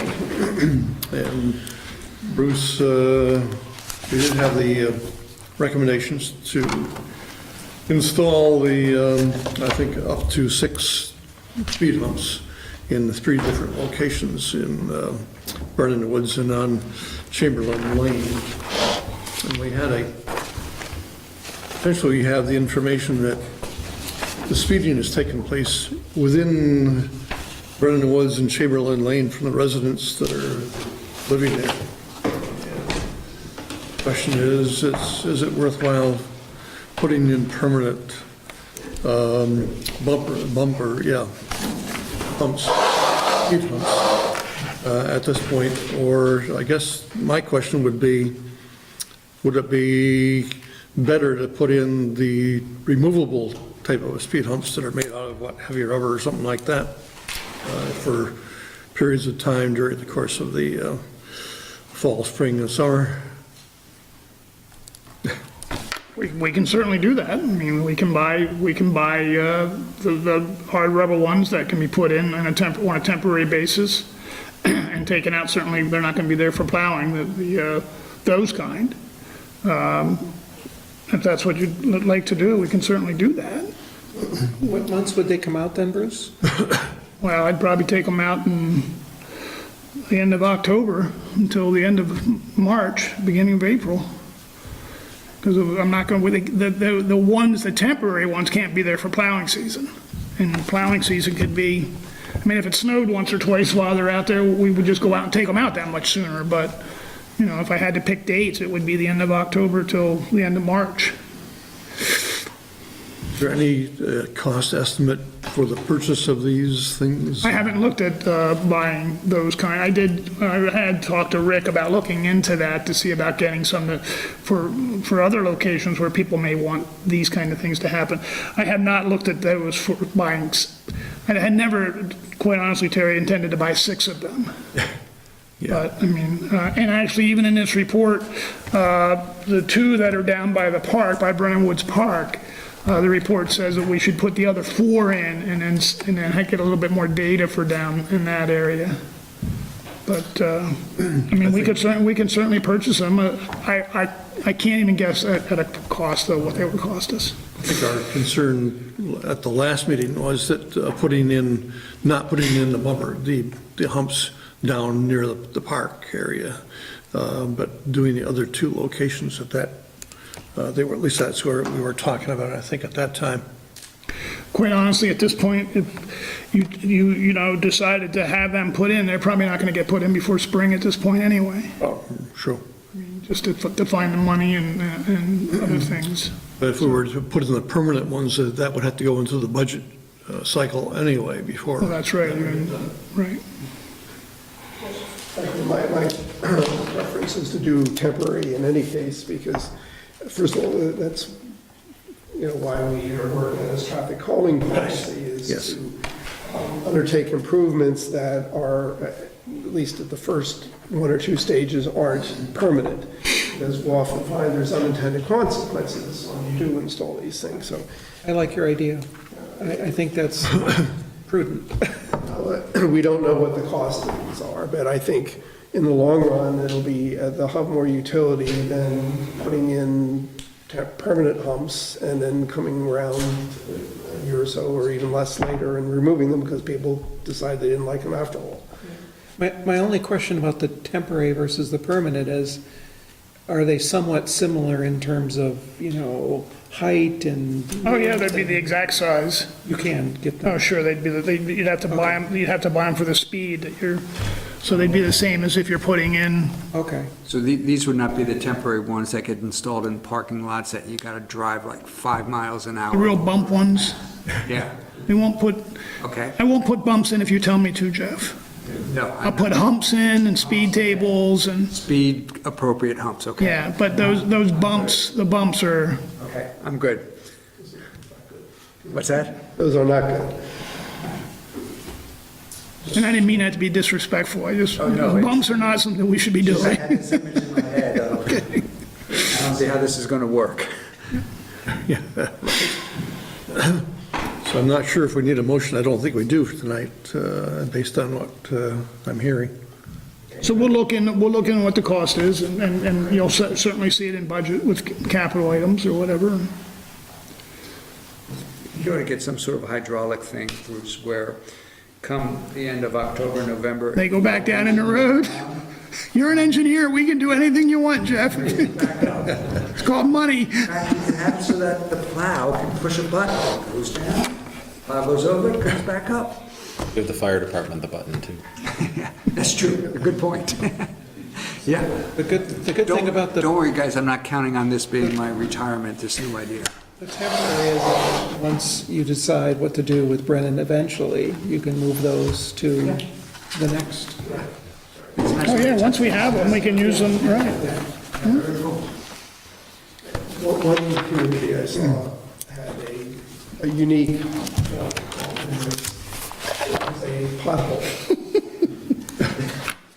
There was, actually, it wasn't a pothole, it was a picture that they lay down on the ground that looked like a pothole. Oh, that's funny.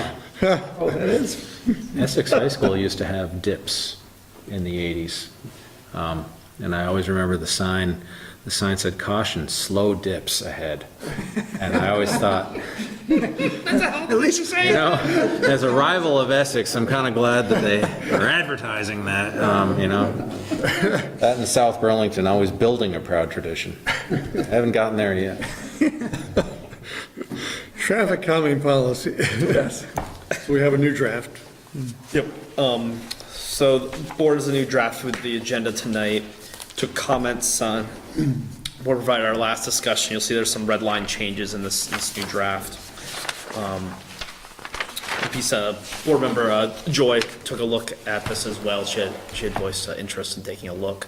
Her comments were working to condense pieces.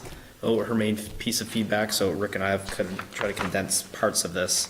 I'll say it still needs some work. We didn't get into the appendices on this go around. We're kind of looking at especially Appendix C. We have some feedback for the prioritization criteria. But taking it back to the board tonight, just looking for additional feedback as we work through this. If there's any areas you see to focus on, any suggestions, policy feedback here as we go through. I read it, I thought the wording was good. The only thing I'd ask is that, you know, we talk about the MUTCD in here, that what else would we do? Because we implemented some changes here as a result of the recommendations of the PEs.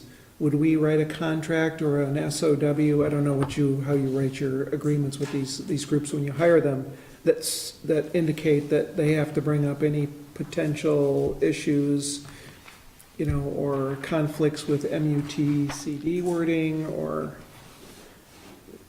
safety issues or concerns. Like you said, Bruce, they recommended it, we accepted it, just out of not understanding what we should have. So is there anything in here that closes that loophole, if you will? And that would fall under a level 3, kind of going through the whole. 3.2, that says, with no exceptions, all traffic calming measures must follow the MUTCD. But does that prevent this from happening, though? Because I guess it was unclear in the discussion, because we've always talked about the MUTCD, even before we've had this policy in place. So somehow our PEs didn't follow that or bring up the concerns, so. Well, So the question is, how do we make, I guess the question is, how do we make sure that the recommendations that are put in front of us, I guess we can ask the question or look at the policies ourselves as select board members. That's what I did before this meeting. I actually looked it up myself. You know what I'm asking, Eric? What would be your recommendation here for Almost seems closing kind that of loophole? something, if it goes to that level 3 with a traffic calming study, kind of template or just something that shows the pros and cons if there's some to each possible measure. Well, and verify that they've checked the MUTCD and that the measures they're suggesting that we implement are fully supported, right? Because I did look at the state has an ordinance or statute as well that say they go by this as well. They do. Local and state roads, right? Definitely for state roads. So. It says both, but I don't know what. It does? This piece might be, that's a good, that sentence there in 3.2, we discussed a bit tonight, I think, talking about rumble strips, they're not defined as a traffic calming measure, right, Bruce? Just trying to, a rumble strip's Not a defined. traffic calming measure, Yeah. but they are in the MUTCD. Okay. That's But- something that you can use. I think what Terry's saying is that she wants us to, somebody to dig deeper and find out if there's anything behind. I mean, the MUTC is adopted by the state of Vermont, and Right, but in section 6, it says that basically specifies where they shouldn't be used. And they shouldn't be used on roadways that are used by cyclists. So without the 4-foot on each side. it says 14-foot lane width. Actually, it says, which is what I said, in section 6, it says that they need 4 feet on the edge of the road outside the drive lane for both rumble strips at the edge of the road or rumble strips in the center of the road. There's 2 different line items. So in section 6, which section 3 refers to. So that's the only thing I was saying is they should have told us this, right? We paid them, some amount of money to do this work. It seems like if we want the MUTCD to be followed, it seems like they should have found this. So I'm just trying to figure out how do we close that supposed hole. Yeah, one thought is having maybe another dependency that's kind of a glossary of potential calming measures, devices, any term, and kind of lay out what those look like and pieces there, but I guess I'm just kind of thinking out loud here. Every treatment is different for each project as well, so we can go back and look at this some more and think about it here. Just write contracts with your PEs that say that they gotta follow these guidelines. It seems, They do, yeah, that's kind of the easy, they do anyway, actually. Yeah, when they're guidelines, They're required to follow the rules and guidelines. So why would they recommend them then when they're not recommended?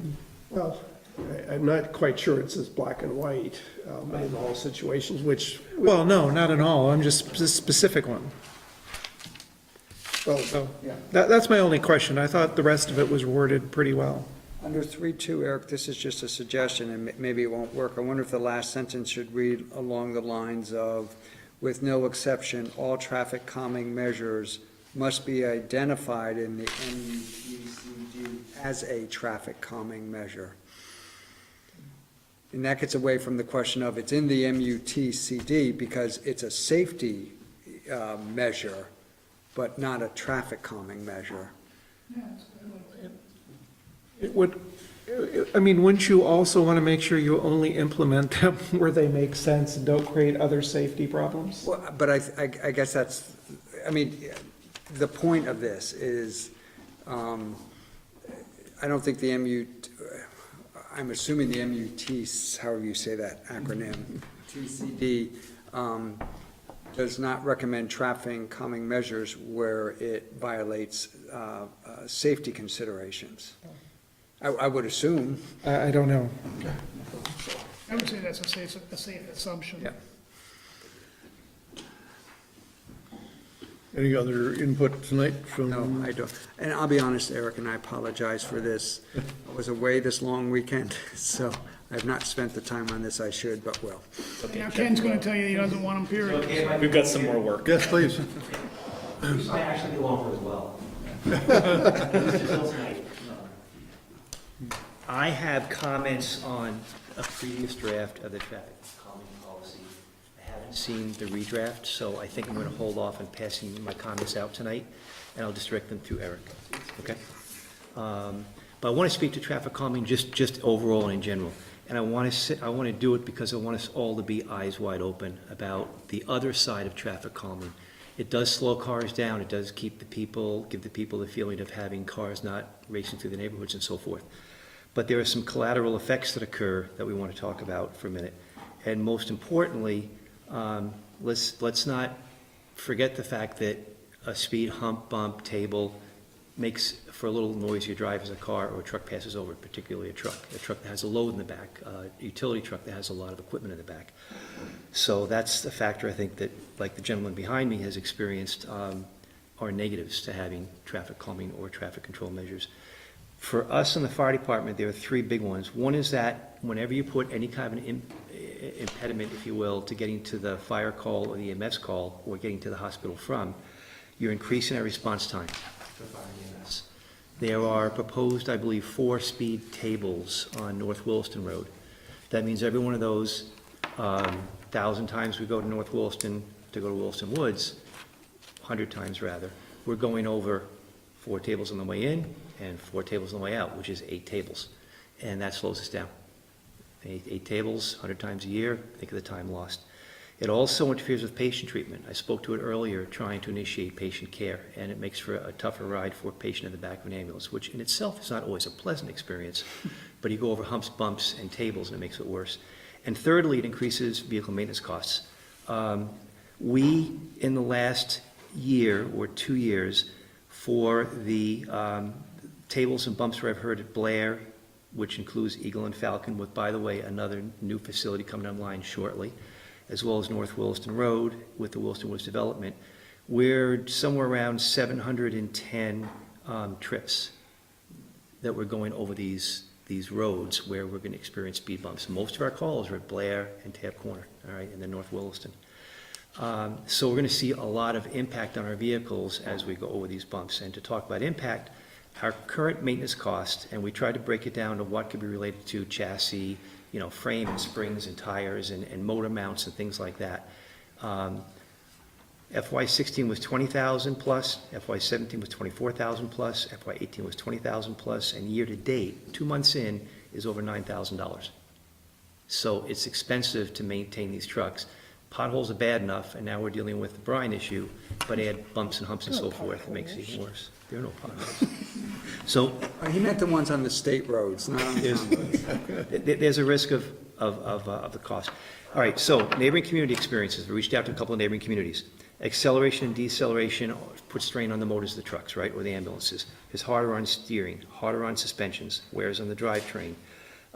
They say from their public works folks that this also applies to plow trucks, and Bruce and I spoke of that a couple weeks ago as well. It often results in more aggressive braking when selling this speed hump, bump, or tables upon you.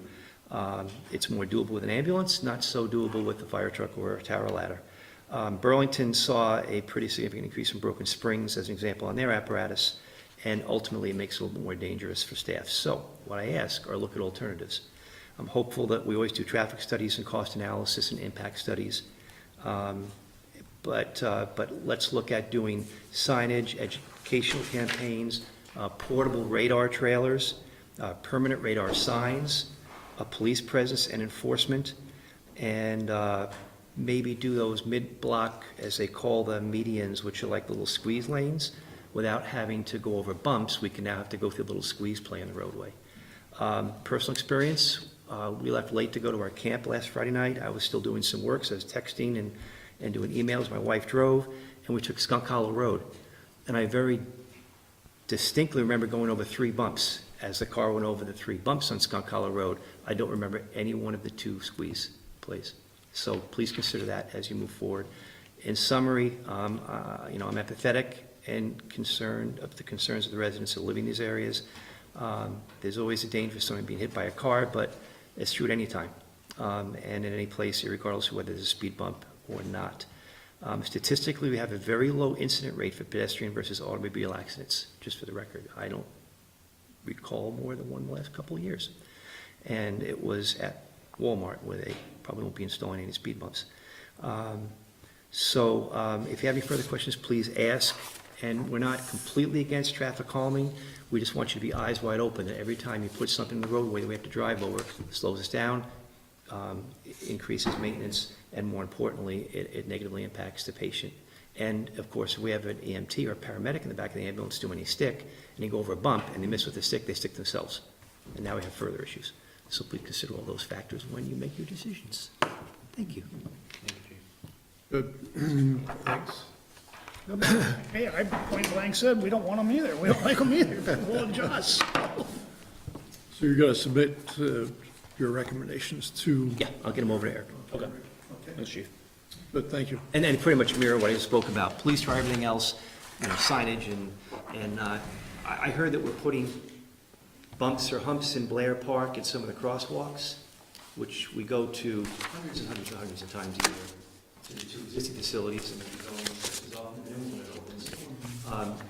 I don't know if it's too late to even consider this, but if you're thinking of any kind of calming, I think these lights out front are great, and the ones on North Williston Road, or rather Old Stage Road. You push the button, the lights blink and it slows the cars down. What's better than a flashing light versus something on the roadway, which in wintertime, you may not see? Thanks, Ken. So I think we can move on to the next item, which is the charter revision. Oh, Michael?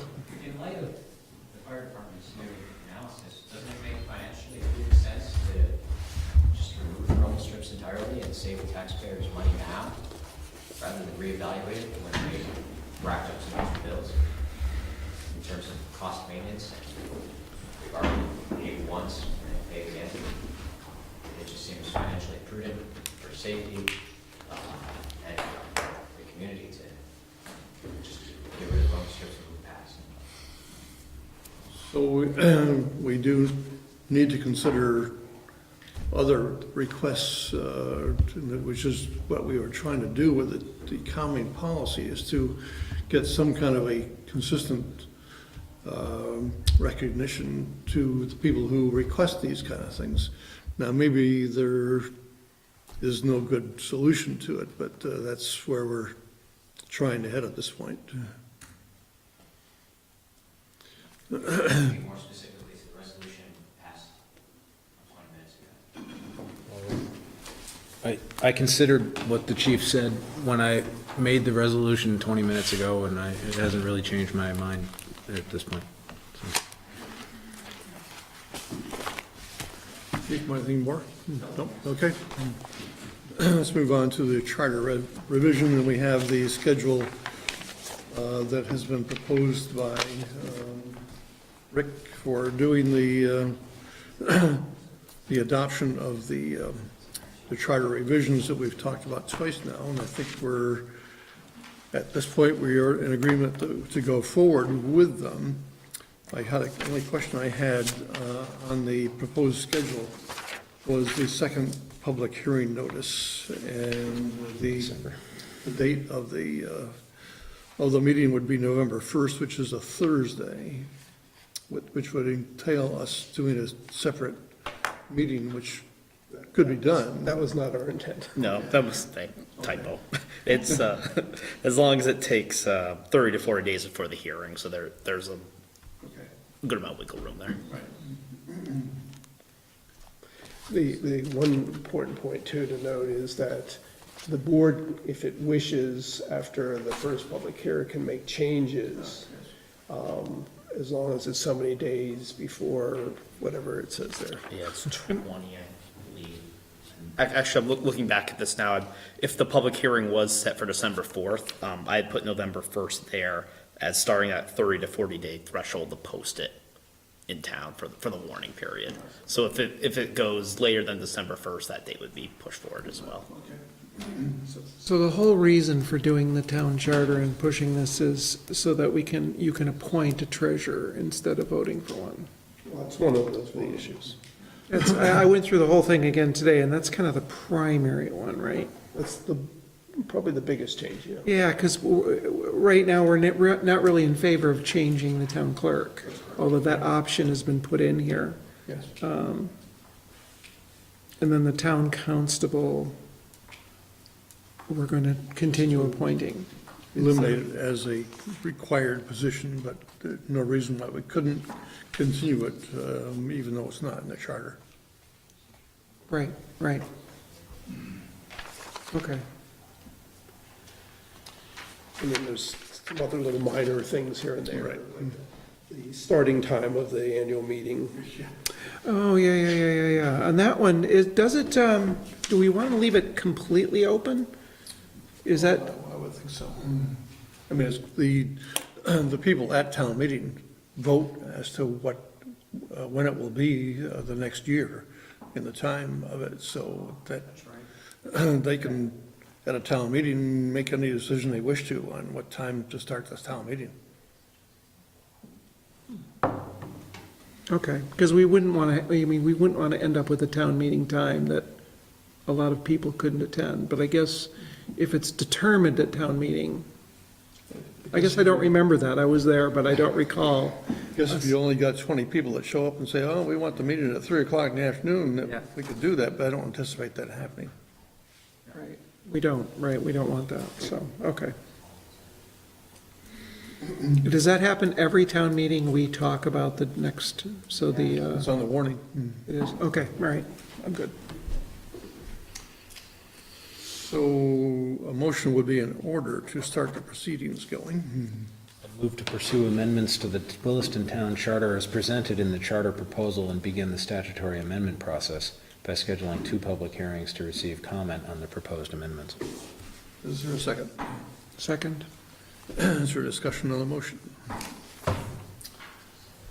If not, all those in favor of the motion say aye. Aye. Any opposed? Good, we'll move on to the manager's report. Just a couple items I wanted to touch on. The first is on my written report, item C, it's referenced as a substance abuse prevention initiative. This is something that our local Rotary Club has taken on as a project. And we recently had a speaker, and it was quite interesting. And the speaker talked about the approach that was taken in the country of Iceland, which is a small country. I think the population is smaller than the state of Vermont. But 20 years ago, they had the what was considered to be the worst abuse problem in Europe. And now they have the best. And so during that 20-year period, they did a bunch of things to, as far as a prevention program, to change the whole situation around.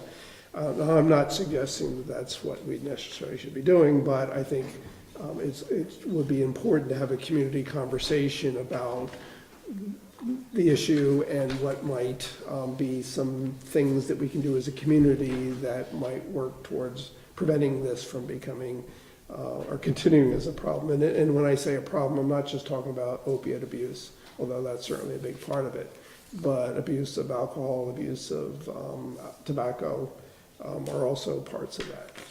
So I'm in the early stages of working with the Rotary Club and others to put this together. I've had conversations already with school officials, and they're interested in it as well. So I just wanted to kind of alert you, this is something I'm going to be working on in the coming months. Good. The next item I'm going to actually, I'm going to let Eric talk about is Chapman Lane. There's a minor change in what we had presented when we got looking at the land records. Why don't you explain? We had thought the distance for discontinuance, the length was around 250 feet. It's actually 155 feet, so it's a little bit short. Met with the landowners to go through the draft agreement, had a good dialogue. Both attorneys are looking at it and don't really foresee a lot of issues with that, so we should have that brought back to the board here in the coming weeks. At some point, we do go out and. October 1st. Yeah, whatever, early October, 2nd. 6 o'clock on October 1st, I believe. Okay. Maybe October 2nd then. Could be one of those days, but We'll get some notice and. it'll be the same, it'll be on the agenda. That will be part of a select board meeting? Yes. Okay. There'll be a public hearing after the site visit in the middle of the board meeting. Okay. Speaking of board meeting dates, it was pointed out to me that the first meeting in November is November 6th, which is election night. and the request has been made by one board member anyway, that we might want to consider rescheduling the meeting that night. So, and I'm sure Channel 17 would appreciate that as well, because they'll be busy doing other things. 2 board members that are candidates and 2 board members that usually work at the polls during the course of the day and the night, so. No, makes sense. Yeah, makes sense. So what I wanted to move the conversation along, so I suggested having it on Monday night that week instead of a Tuesday night. There's no possibility that we just can cancel the meeting, I take it. Not likely. Okay. I certainly, if. Thought I at would throw that point, out there. Okay. I mean, obviously, we've occasionally in the past, we have canceled meetings when there just hasn't been enough agenda items. But those, Jeff, you know, over the many years you served. Those are pretty few and far between, yeah. No, that was a facetious request, to be honest. Okay, so the Monday night seems. Okay, that's what we'll go with then. And then the board retreat is another topic. And I was looking at the month of October, because I was thinking the board might like to get this done before we got heavy into the budget process. So given that October has 5 Tuesdays, I figured maybe we meet 3 of the 5 Tuesdays. So we have a meeting on whatever is October 2nd, or whatever the date is, and 16th, and so the 23rd would be the Tuesday after that. And what we envision is a meeting starting a little bit earlier than our regular meeting and ending around 9 o'clock, I think. And I would bring in a facilitator probably to help, and the topic is goal setting. Does that work for everyone, the 23rd? The 23rd? It does. It means meeting 2 weeks in a row. Well, it's important to do. Yeah, I mean, if the agenda is light in October, we could skip the 16th meeting, but I'm not holding a lot of hope for that. Yeah, okay. Because we already have people starting to line up for the various meetings coming up. So we'll go with that then. Okay, good. And that's all I have for this evening. Is there any consideration to the budget process in December and January? We've spoken in the past. Yes. Schedule-wise, we're going to change the schedule a little bit. What we're going to do is on the first meeting in December, we're going to give a brief budget overview, which is what we normally do, and you'll get the budget books that night. The second meeting in December, we are going to, with the board's permission, start the meeting early. I'm not sure what time that would be, but, 6:30 maybe. And then run it until 9:30. And that extra time, and when we'll be just doing budget stuff, will allow us to get several more departments done early rather than on the back end in January. And if another meeting like that makes sense, we may have a meeting in early January that would do the same thing. So that will basically finish the board's review process much earlier in January to give the board time to make changes and contemplate how you want things to look. The end of January is still the deadline for making final decisions, but this just kind of front loads the review process a little bit earlier. Okay, sounds good. We're also, separate from that, we're looking at various mechanisms to increase public interest, increase public participation. We have a bunch of ideas. Whether we can do them all the first year remains to be seen, probably not, but we can do some of them. And I've asked Eric to come up with a media specialist to work on that, so that's. Okay, thanks. Moving on, is there any other business we need to talk about tonight? Seeing no hands raised, then I'll say we are adjourned.